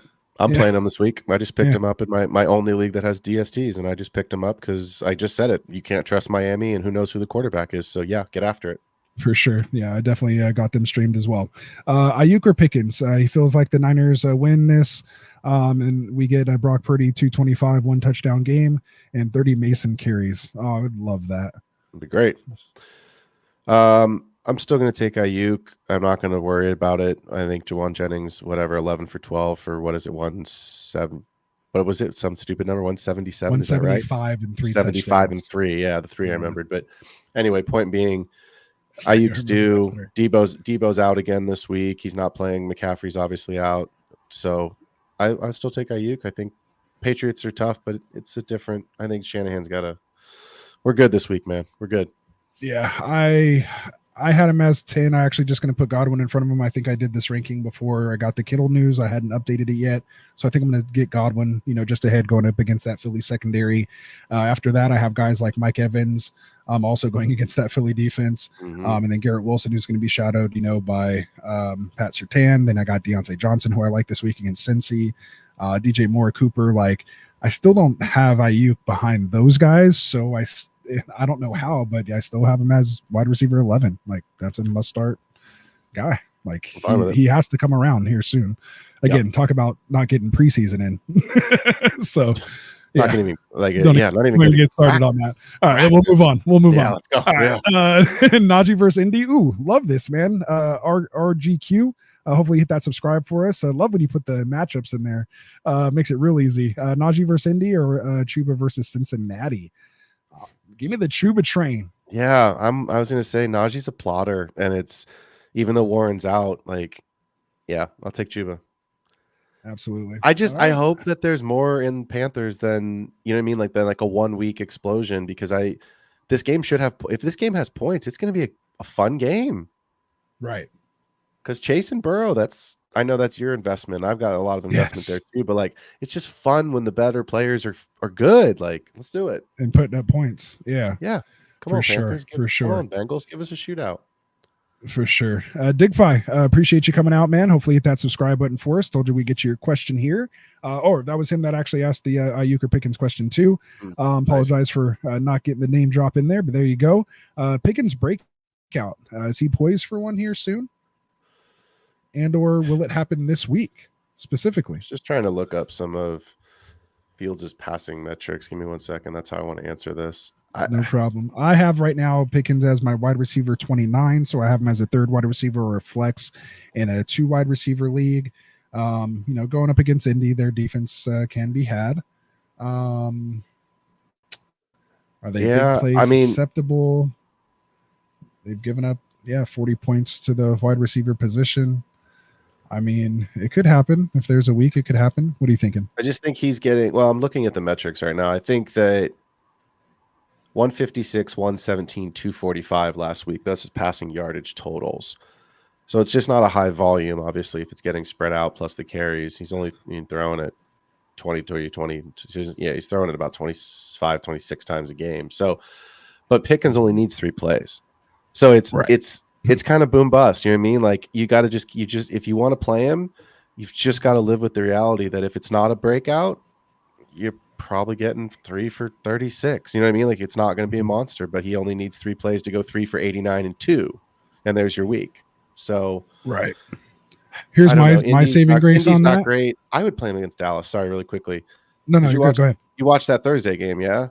Oh, yeah. Sadly, Micah Parsons is out. Those referees were awesome. They did such a good job. That's all I remember from the game is the referees. The game was go ahead. Chaos. But look, Micah Parsons is out. Diggs walked. Yes. I mean, like they lost some guys, and they're Lawrence just not. Is out. Yeah, Lawrence is out. So I don't know if it's going to be this week at Indy. It could be, but if you're thinking about Pickens, look next week at Dallas, and I think take a shot. If it can't happen there, take a shot. Then you might know what it is. Yeah. Something that has me encouraged. Yeah. Something that has me encouraged is when this Indy defense has given up a 100-yard receiver 2 out of the last 3 games. Obviously, there's only been 3 games. They gave up 112 and a touchdown to Roma Dunze just last week. And so if he can do that, I would assume Pickens should be able to do that. Green Bay, when they played him the week before, they didn't have a 100-yard receiver. Obviously, didn't have Jordan Love either, so take that with a grain of salt with Malik Willis. But week 1, when they played Houston, you had Nico Collins go for 117 against them on 6 for 8. So, they are going to be susceptible to some yardage. So, hopefully, again, I don't mind starting Pickens this week at all. No, give it this week and give it next week and see how it goes. Next week is your barometer. For sure. All right. So we got him asking another question here. Again, we love it, man. Keep the questions coming. Geno or Fields? Almost kind of staying in the same lane. I understand the rushing upside of Fields, but I think he's Detroit's not rushing this year, though. And that's what I was just going to say. That's why I said the rushing upside is like, no, you're good. But like, I think the line we just talked about it, when we were talking about the Lions a little bit ago, like, I think the Lions can fix this offense, and I wouldn't say broken, but like they can get it going, they can get it humming, and they're at home Monday night. We know what they're capable of, and if they explode, then I think Geno's got to play catch up. So give me Geno this week. I think there's more points. I think there's more points in that game.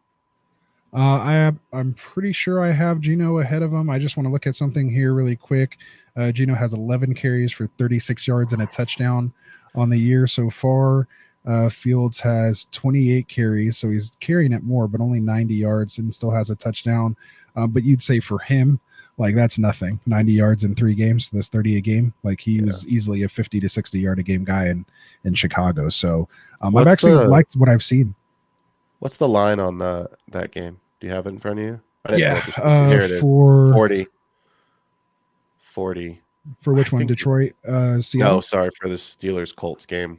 Oh, Steelers-Colts. Yeah, I have it at 40. Pittsburgh favored Pittsburgh by minus 2. 2. Yeah, I don't think it hits the under because that's really low scoring, but I think it's close.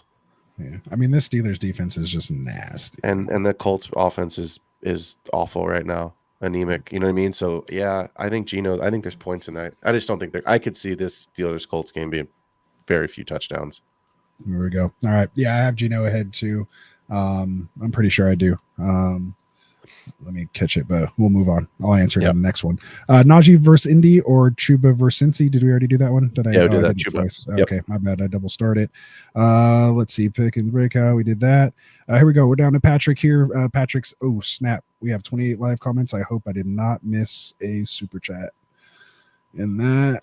All right. Okay. A lot of them because I posted the stuff and came out. Oh, good. Yeah. No, that's cool. That's what happened last time. We had like 35 new like live chats when I was in the starred comments, and we had a couple super chats in there, and I felt terrible. So yeah. So again, you guys can always send us a super chat and go right to the top of the line. If not, we're going to try to get through as many as we can, probably for the next 15 minutes or so, and then we'll get out of here because it is already kind of late. We started late already. But yeah, Patrick says, and again, Patrick, new subscriber. We saw him say he's subscribed. You know, I think a few comments after this one. Pick 2 of 5 non PPR. Ramondre Stevenson, Higgins, Myers, Shakir, Shaheed, and also wants to know our thoughts on Rashad White. So give me 2 in non PPR. I mean, you have to take Stevenson just because of the touchdown upside, because that's the only thing that counts. So Stevenson there. And then who's going to score a touchdown out of Redis? I like Higgins this week. I told you that too. Already. I'm in on Higgins this week with Burrow in that game environment. So yeah, that's me where too. I go. Yeah. Quick take on Rashad White.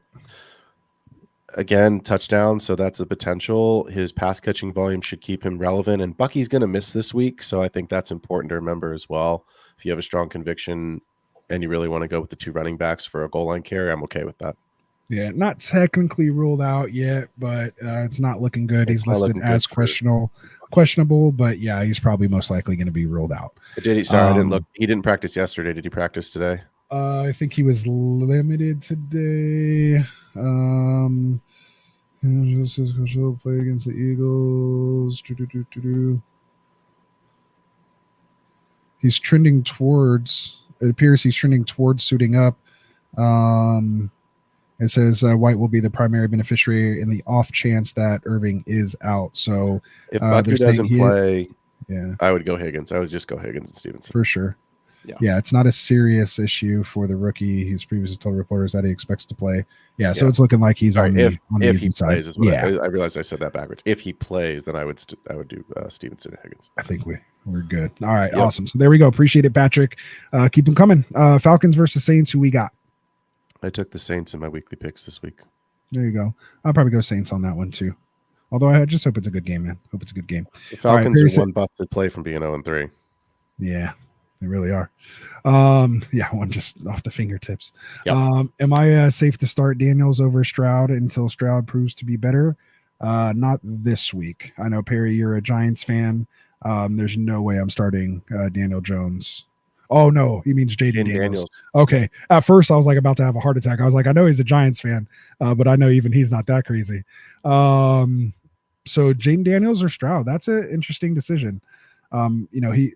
Daniels has been looking to play well, but I mean, we saw a whole season of what Stroud is able to do and what he's capable of. I think he's a much easier, just kind of set it and forget it start. Maybe he doesn't have the complete ceiling that Jaden has because of the rushing. But I think he, again, with the weapons and how that offense is set up, I mean, he just, to me, is always going to be probably a top 10, top 8 type guy every week for the most part. Yeah, I think if you really believe that Arizona-Washington game is going to pop off, then I think you start Daniels, because you have to believe that that's where the points are coming from, is the rushing production and the touchdowns. I could see the Texans blowing out the Jaguars, and then Stroud's not doing much, but I still would start Stroud. I want to see 2 weeks of Daniels. It's exciting, man. This is funny, the comparisons, because they're already saying, is he this year's CJ Stroud? And it's only week 3, but he's been way better than Caleb. Right.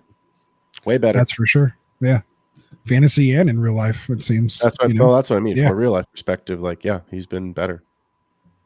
Absolutely. All right. So let's get to it here. What else we got? I think those are all that I had. Stars. Let me go back to the regular chat. Yeah, go ahead. So Garrett Wilson, Ayuk, Pickens, T. Higgins, pick 2. I'll go mine's real quick. Ayuk and Higgins is pretty easy for me because I do believe Pat Surtain's going to shut down Wilson. Yeah, I'm there with you too. Yeah, right on. Thoughts on Laporta? Says he's good to go. Low ankle sprain. Probably just tape it up. You got to tape it up. I mean, the problem is that's who you drafted, so you have to play him. And if it is not a good yardage day, hope he gets a touchdown. You're not starting Tyler Conklin over Laporta. You're just not. No. You have to be. I mean, maybe you want to try to get crazy in DFS or do something crazy like that. But yeah, your season long, you got to just start your stud man there. Drop auto for Shakir. Oh, I think we. Well, I just want to say this is. I think this is a different person asking almost the very same question. Drop auto for Shakir. I think the other one was drop Shakir for Pittman. Or what? No, was it Waddle for Pittman? That was Coleman for. Oh, Coleman for somebody else. Yeah, Coleman for. Okay. Totally off then. Waddle for Shakir. Here's what I would actually do. I would go see if you have an IR spot and a player that qualifies for IR and pick up Shakir off the wire, assuming that Shakir is coming off the wire is what I was asking. So then I would pick up Shakir off the wire and keep both of them. I don't know that I'm just ready to drop Waddle straight up for Shakir yet, but that's just me. Yeah. And maybe that's game bias. Yeah. Maybe if you're going to do this like immediately in the aftermath of Tua, then like maybe I can understand it. But like you've already waited a couple weeks. Like Tua's going to be back in like 8 days, eligible to start practicing again. So, it's going to be this game all next week. And then after the next game, now he'll be eligible for that next game after that. So, like I'd just write it out at this point and hold. And yeah, like you said, just kind of see what you can do if you have somebody else you can drop. But yeah, I'm not quite ready to drop Waddle either. Yeah, go put somebody in your IR slot and pick him up for free, and then figure out your roster later. That would be hopefully you're the Joe Mixon owner. You know what I mean? Like something like that. Yeah, someone who's just questionable and then got ruled out, then boom, drop him in there. Exactly. Some leagues though, they have to actually be on IR to go in your IR, not just. Oh, that's true. That's true. I was gonna say, just like Devonta Smith's out this week, like you could go put him in your. Yeah. Okay. All right. Fair enough. All right. Yeah. So, does that change your answer if you can't utilize your IR spot that way? You're still holding Waddle? I would still hold Waddle. Yeah. I just like you made the perfect point. You've already waited this long. What's another week or two? Right. And I think they're ceiling Waddle still higher if Tua is back. So correct. I mean, it could come back. We don't have a crystal ball, but that motherfucker a Guardian helmet. I know it's not cool, but like if there's several people wearing them this year, and you can't even really tell. I know. I saw that. I mean, one of the defensive guys in Detroit was wearing one the other day. I saw, and I was like, all right, okay, but like just here. Like I just don't want to have, I don't want to watch a news story in X number of years. You know what I mean? Like, he's a good person. He's a good dude. Like, let's let him, he's been paid his money. Let's try to protect him and get on with it. Anyway. Yeah. Joe just quickly said he plays in a couple of A-teamers with special scoring, and it is tough. I think those leagues are actually harder than the other leagues because you can find different advantages when you're starting like lesser people, when it's all high-end guys. It's so hard because all of them are must starts. So you're trying to decide between the elite of the elite. I wanted to, when I first did this podcast, I wanted to actually have a dedicated like segment or show for like those elite teams when you're having to decide. Because again, when we do our start sit, we're like, these guys you're going to start them regardless, right? But like, for those specialty leagues like guillotine leagues or, stuff like that, where you have these options between these stacked teams, like how do you literally try to project those high-end, guys? So that'd be an interesting show concept we'll have to maybe play around with. I'm down for that. Maybe when we do our members only, when we roll out our members only, if you're in a membership, maybe that'll be our extra content for those. That'll be our Patreon episode of the week. Yeah, exactly. Something like that. So we'll roll that out later. All right. Let's see. These might not be questions. I'm kind of just pulling them up. I got you in here. Oh, perfect. Then go ahead. Take over whenever. Right. Superflex pick 2. If Love plays, I wanted to talk about this. I'm glad this question was in here. Love, Rodgers, Williams. It's an interesting quarterback room. Yeah. If Love plays, he's by far the one for me. And then I think I'd go Rodgers against Denver, even though Pat Surtain will shut down Wilson. He'll find Lazard. He'll find Brees. Like he should still have a decent day. He'll find Conklin. Yep. Yeah, he'll find Conklin. And Caleb, I like to see the 360. But I still, when you have these other options, it's easy to just kind of sit him for now and just let him continue to build. Yeah, I'm in the same too. All right. Kind of rolling into that. Thoughts on Keenan Allen this week? Not yet. I need to see it first. Yeah, And it's not just the heel. It's Caleb. Yeah, it's both of them. I need to see both. I need to believe that he's good to go, and Caleb can get him there. Right. I mean, he did see 12 targets like the first game. Yeah. So, but it's a whole new world, man. 11, but only caught 4 of them for 29 yards. So it tells you he was probably hurt right there. So yeah, dude's an excellent route runner, but he has to be right. All right. Yep. Also on the Kim Coleman thing, he's separated, just not good enough. He's at least okay. Good stuff. Here we go. Yeah, go ahead. Start Sam Darnold if Hurts if Brown. Oh, I see. Sorry. Start Sam Darnold or Jalen Hurts if AJ Brown is out. I'm not sure I understand the reasoning behind the Brown part. Did I miss something? AJ Brown is questionable right now. No, I know that. Devonta Smith is completely out. So he's saying if Brown is also out and it's only like Goddard and Dotson, does he start Sam Darnold or Hurts? Hurts. Even with those guys missing, with just Goddard, he'll run and in as Barkley, and Goddard's like the tight end 2 or something on the season, isn't he? I mean, like I still would take that because look, Sam Darnold's been fine, but like there's a divisional game, it's on the road. I know Hurts is going down to Tampa Bay to play the Bucs, but I don't know. At some point, I'm waiting for the Minnesota bubble to burst. If they win this week in Green Bay, I believe. Yeah. Would you believe? Would you believe it's real? I mean, you might have to think that. I mean, I don't really think much of the. You're talking about the Tampa Bay and the Eagles? No, I'm talking about if Sam Darnold goes to Green Bay and wins this week. Do you think the Vikings are? Is my legit or bullshit? Are the Vikings legit at that point? I mean, I think they are. Like. Darnold might not be like, I don't think Darnold's that worse than Kirk, at least how he's been playing. Like, take the name off the jersey. I think it's the Kevin O'Connell offense, and it might almost be close to the Shanahan offense where you just plug and play players and you got the right design and you keep throwing it. Like, you're going to move the ball, you put a defense behind that type of offense, and it gets, you're going to get behind points, real fast. Might be a better offense than we have right now. And yes, I just said that. We stink right now. Hey, he torched us.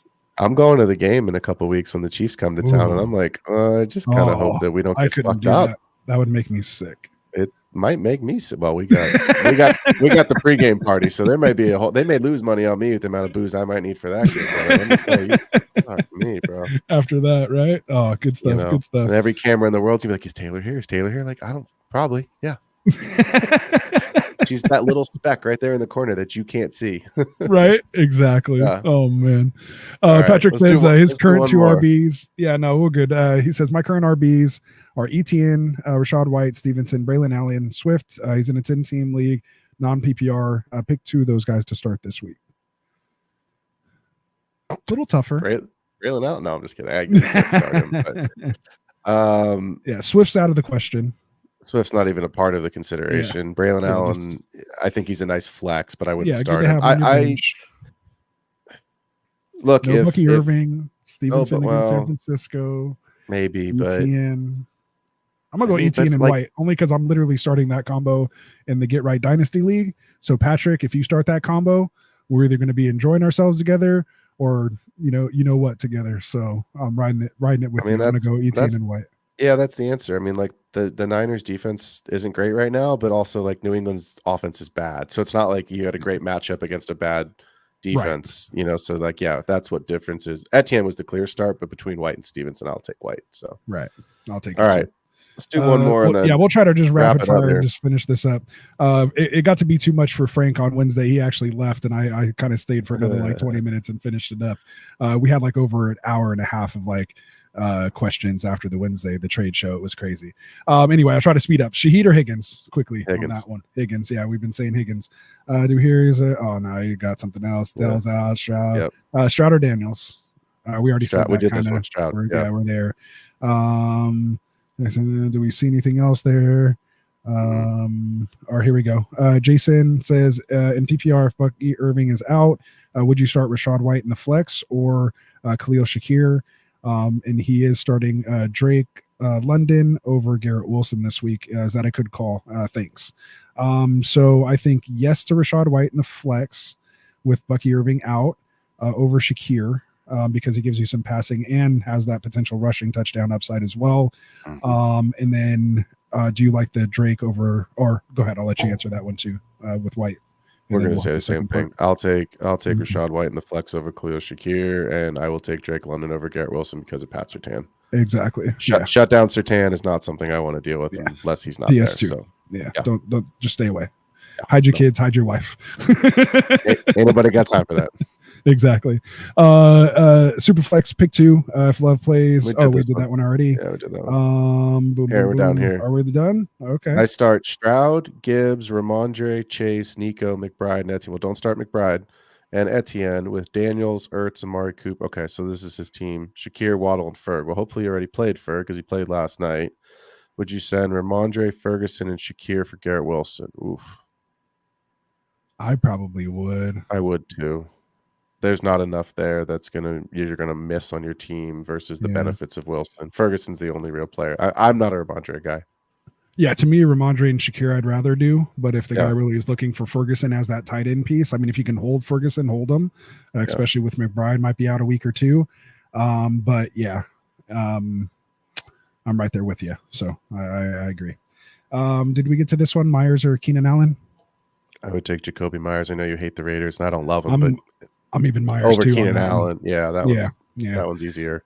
10-team full PPR in your flex, Godwin or Amari. That's actually a lot closer than I think. I'm a clear Godwin on that, but that's my clear Watson. Godwin. Yeah, I'm pretty sure that's how I have it ranked, man. But like every time you just think Cooper, like he still just like puts up 30 and he's like doing it limping and like it's like the ugliest 25 to 30 points you'll get, and it always freaks you out. Again, going up against the Raiders. Man, I have him as my wide receiver 16 right now, and I have Godwin at 10 going up against that Philly D. I mean, they're both good starts, man. But yeah, I think I have to go Godwin too in this one. I have to go. Godwin's been hot right now. That's tough, man. Dig5 says, appreciate it, guys. Definitely subscribing. Absolutely. Make sure you subscribe to my boy over here too on the Extra Point. The links are in the description, and he's dropped it a couple times here in the chat. So make sure you get that done. Support all of our channels here on Get Right, man. We'd appreciate it. We're bringing you content basically 7 days a week. And always taking live Q&A questions like this. Top 5 low darks says, if Debo plays, should I play him over Amari? Will Debo get the same value coming off the injury, or will he be decoy Samuels again? That's what you have to worry about. Yeah, that's what I worry about. I'd play Cooper. Yeah, in that case, Cooper's a strong enough play again in this one, going up against the Raiders, the clear alpha. I have him, like, if you give me, a plus, or, I'll take the higher on a half a touchdown, for sure in this game for Cooper. I know Max Crosby. Yeah, and no Max Crosby. So that would have made actually a real big difference. Actually, yeah. Yeah, especially with Watson. He can't be under any kind of pressure. So we'll see. Yeah. Superflex League start to Hurts, Caleb, or JD5. Hurts and Daniels. Yep, that's where I'm at too. Jerome Ford legacy game. I agree with you there, Curtin. I have him ranked. When I did my rankings, it told me like you're really high on Jerome. Like you're like 15 spots higher on Jerome Ford than consensus. I'm like, yep, lock it in.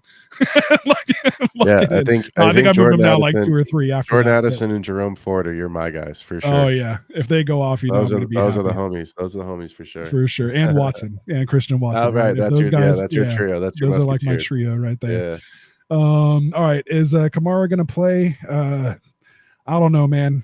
Might be tough. We'll see. But make sure you tune in to us on Sunday morning. Yeah, you should tune in. Classic on Sunday. will be here for the active and active. I think Phil said he's going to try to jump on possibly. I don't know if it's this weekend or sometime, No, soon. this weekend because Underdog didn't have all their lines for the games built out the other day when I did my show. So they had a couple lines that I gave on the show, but there was more from each of the different plays. I think it's because, I'll be honest, the injury news. Oh, yeah. Because there was a lot of guys that because there's a lot. Yeah, there's a lot of guys that I'm like, I want to get advantage of that because I think what's going to happen, which is why those lines weren't available yet. So that makes sense. Yeah, so I might be there on Sunday Live with a couple extra lines for those that do higher or lower on Underdog with some DFS mixed in. For sure. So yeah, make sure you guys tune in Sunday for that. Who should I start? T, Odunze, Pittman, or Addison? T, Addison, Odunze, Pittman is how I rank them. Agreed. Perfect. All right. RGQ is saying Jabril Peppers wears one of those. The guardian captain caps. hat, guardian caps. Yeah. What did I say? Captain hat. Jeez, it's Captain we're hat. going almost at 2 hours. All right, I'm gonna get. At least you didn't call it a pirate hat. Yeah, exactly. The guardian Way cap. off. Oh man. Joe said he said, dude, I wish there was a show dedicated to that. So we have an audience member there for that. So that's for our members only, for our high-end fantasy decisions there. Those tough decisions. We'll have to come up with a cool name for it. Are we worried at all about T since it's just the second game back? I'll let you answer that since you're big on him now. You saw what you needed to see last game? Look, if he had scored the touchdown, we're not having this conversation. Fire him up, baby. Fire him up. Let's see. The air. Oh, here we go. Robert's asking, likely Schultz with Dell out and Nico in the air, which he is starting though now, says he's good to go off the injury report, or do you go Conklin? I rank him Conklin, Schultz likely. I agree. All right. I will just say this. I'm starting Schultz in a league over Mark Andrews right now. Dang. Say it ain't so. I'll clip that on a shirt right there. We'll put that on the record. I'm okay. I'm okay being no. That's what I mean. Like, call your shot. I like that. Yeah, I like that. That's bold. Yeah, let's do it. There you go. I'm still not there yet. I'm still just gonna write it out, man. Plenty of people give me zeros. This like, week, it happens.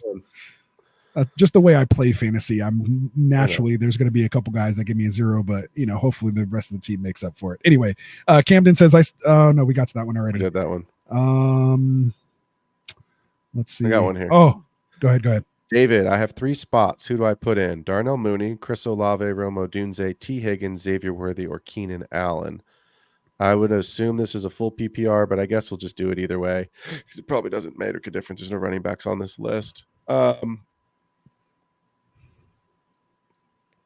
have it Higgins in there for sure. I didn't have a chance. I knew I wasn't going to be able to do the show a day or two ago, so I didn't finish my rankings, so I don't have them up in front of me. But I like Mooney this week. I'll be honest. I like Mooney this week. He's an interesting player. I don't know if I'd start him, but I do like him. Yeah. I'm probably taking Higgins, Rome, and I think Worthy. Olave's hamstring showed up today on the report, right? It wasn't yesterday, it was today. It's today. Yeah. Yeah, I would just take the upside of Worthy over Mooney in that case because I'm not playing Allen. So it's Higgins, Odunze, and I'll take the rookies. Yeah, Higgins and the rookies. Worthy. Me too. I agree. Jason says, thanks for skipping me again, guys. Hopefully we got to it. I know we answered your question there. There was a moment where, we just kind of had to pull up a question real quick, but to make sure you don't get skipped, you can always just shoot us over a super chat, man. It shows up nice and bright. We can see it right away. You'll go right to the top of the list. So hopefully we got to it. We always try to make sure we go through and get any that we may have missed when all the mayhem's coming in through the chat. So good stuff there. We had Joe saying good night. Loves the content. Catch us later. Appreciate the support, my guy. Let's see. Rogers or Gino. Did we answer that already? I'm Gino. There we go. Patrick said extra point sub. Boom. Take it easy. He's out of here. So appreciate that. Appreciate you, brother.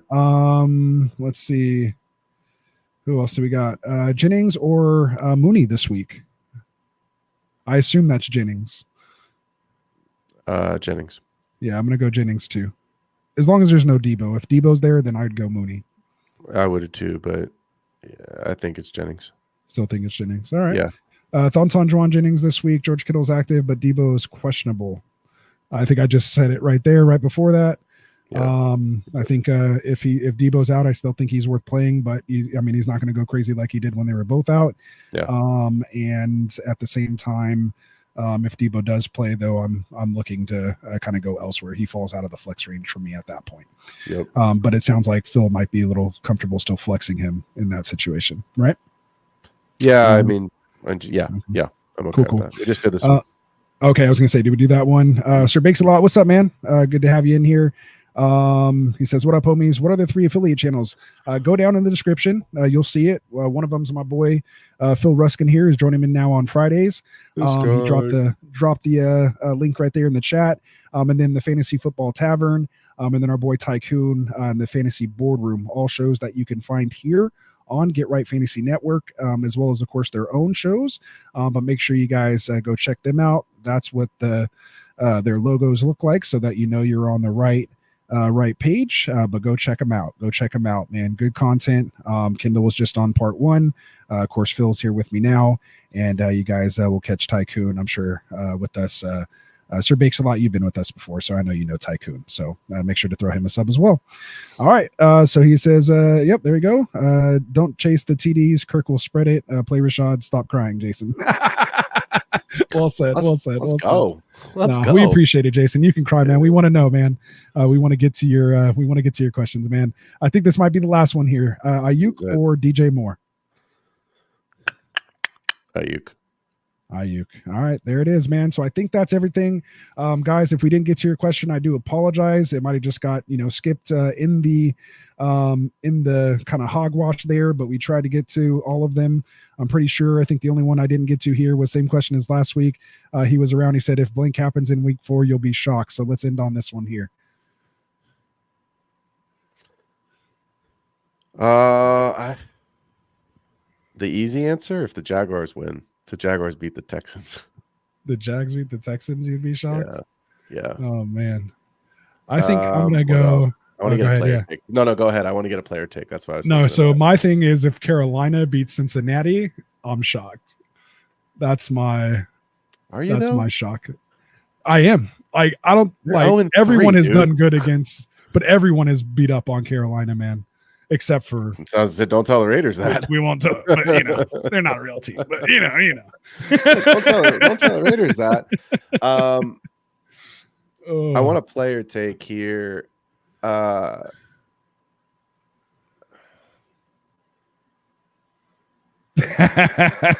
mean, I know. See, there we go. Love it, man. Yeah, exactly. Oh, peace out, homies. Fuck the Niners. Love you, Rasta. Raiders. I'll give it to you. I'll put it to you like this. If Drake London is the wide receiver 1 this week, that would shock me. That would be shocking. He's catching touchdowns. So if he can get touchdowns and then add some yards on top of it, might be. I actually see a path for him to get into there's some guys that you drafted early that are depressed right now. Like AJ Brown is out, right? Garrett Wilson has Surtain this week. Tyreek Hill's got some kind of a fucking quarterback from. Who knows? You know what I mean? I might be throwing to him. I think they called me, left me a voicemail. I think they had tryouts this week. You know what I mean? I think Ray Finkel was out there. You know what I'm saying? Let's go. So, oh man. But my point being is I actually think he's gonna have a good week, Drake London. But I'd be shocked if he's a wide receiver 1. But we'll see. Man. There it is. He's crazy. Harry W says, I love you, Rasta, but I'm a Cowboys fan, not a Giants fan. Same amount of disappointment, though. So there we go. Even worse, I guess, or maybe a little better, but it's all good. I think it's Ray W, who's the Giants fan, who I also thought was a Niners fan. So I'm getting all my guys mixed up here a little bit. But, just correct me, man. I'll fix it. I'll remember. Appreciate you guys coming out, man, and dropping it. So, and I agree with you, man. Wide receiver 1 is Chase. So let's get out of here, man. Let's do it. Oh man, Sam, hopefully you're subscribed to us, man. We're gonna squeeze in your question here right at the end because I can't. If you're not, you owe us a sub. No, I'm kidding. Definitely owe us a sub, man. This guy right here, it's in the description, and of course, throw a sub here to get right. Should I trade David Njoku for Jonathan Brooks and Mooney? He has Kittle. Absolutely. Hundo P. Get it done. So glad you were able to squeeze that in for you. All right, guys. Before we get out of here, as I always like to do, I'm gonna give the full screen here to my boy. Let him tell you what kind of content he has going on his channel, where you can find him, and all that good stuff. So here you go. The floor is yours. Let's go. Appreciate it as always, brother. Such a good time to be here with the boys. Make sure that you jump on to my YouTube channel. Links are in the description. Extra Point. You can catch me on Wednesday nights doing the kind of podcast version of the show. We're going to be talking. Yeah, there you go. You got it. 6 p.m. Pacific. Thank you for that. We'll be talking about redraft, but obviously looking at it from a dynasty perspective. And then on Thursdays, I do my betting show. So obviously we've got Underdog. We're going to do some higher or lowers on Underdog. And then I'll take you through kind of some cash lineups that I like on DraftKings in the DFS world, as well as weekly picks, straight up picks. And then again, for those folks in the confidence pool, I'll be telling you how many confidence points I have on each of those as well. And then you'll catch me every Friday. So go ahead and shoot that subscribe button on the YouTube channel. And then if you're a podcast listener, you can also catch the show, The Extra Point, on Spotify and Patreon. Releases usually the same day or the day after that I record it. So let's go, man. I might be on Sunday Live real quick. I don't know. I got to text Mike and see what he's got going, but I think there's a couple. He'll take you anytime.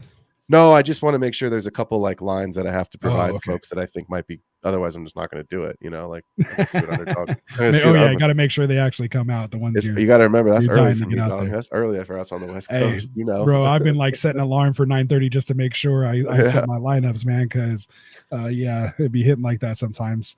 I don't know how the East Coast do that, man. I couldn't wait all day for football. I love just waking up and boom, football's here. yeah, dude. It's like set your lineup, freak out, and then get to kickoff. It's good stuff. All right. Yeah. So here we go, man. Hit that like button, you filthy savages. Please appreciate it, Mr. Bakes, a lot. Then King said he just subscribed to us as well. Said he's surprised the channel doesn't have too many subs. He just subscribed. Looking forward to the next stream. We will be here Sunday morning, and then again we're here Mondays, Wednesdays, Fridays, and Sundays for Get Right. We have the Fantasy Boardroom on Tuesdays, and then my guy Phil, like he just said, on Wednesdays and Thursdays. Ton of content, ton of live streams. We'd love to interact, as you can see, with the channel. You know, over an hour of just Q&A. Even after we did our game by game breakdown. So we appreciate it, man. Tell your friends, have them come subscribe, support the channel, man. We're trying to hit that 1.3 thousand subscribers. And like he said, man, we should have more. So help us grow, my guy. Spread that love. We appreciate it. So last thing I just want to say before we get out of here, got to pay a little bit of bills. Make sure you guys go check out trophysmack.com, man. Get yourself one of these custom chains, ring, belt, even a standard trophy. But again, I love the rings. When we hit that 2,000 subscribers, we'll give it a 2,000 subscriber ring. I want to do it again. So help us get there. So when you go check out trophysmack.com, use that promo code Get Right on checkout and help support the channel. So from all of us here, man, at Get Right, again, Phil, appreciate you hopping on. It was fun to actually talk to somebody in that last hour. Sorry, I was late, dog. No, yeah, you're good, bro. Hey, you got to have a life, man. Yeah. You got to get it done. So again, I just appreciate it. So yeah. Oh, you got another sub too, man. Bing, bing. There we go. Mr. Appreciate you guys. There it Appreciate is. you boys. So we love the support, guys. We'll keep the content coming for you. Again, good luck to you guys and all your matchups here this week. Any questions we couldn't get to today, make sure you tune in on Sunday morning to get those. Otherwise, for Dustin, for Classic Mike, for Tycoon, for my boy Frank, who was in the chat earlier, of course, for my guy Phil right here, and you guys know me, Rasta. We'll be back here. Good luck, and I will see you on Monday. And I might know what I'm doing here. Let's hit the outro. Peace. Wanted to write fantasy is the play. Marking nothing, but I tune in every Friday. Strategies provide.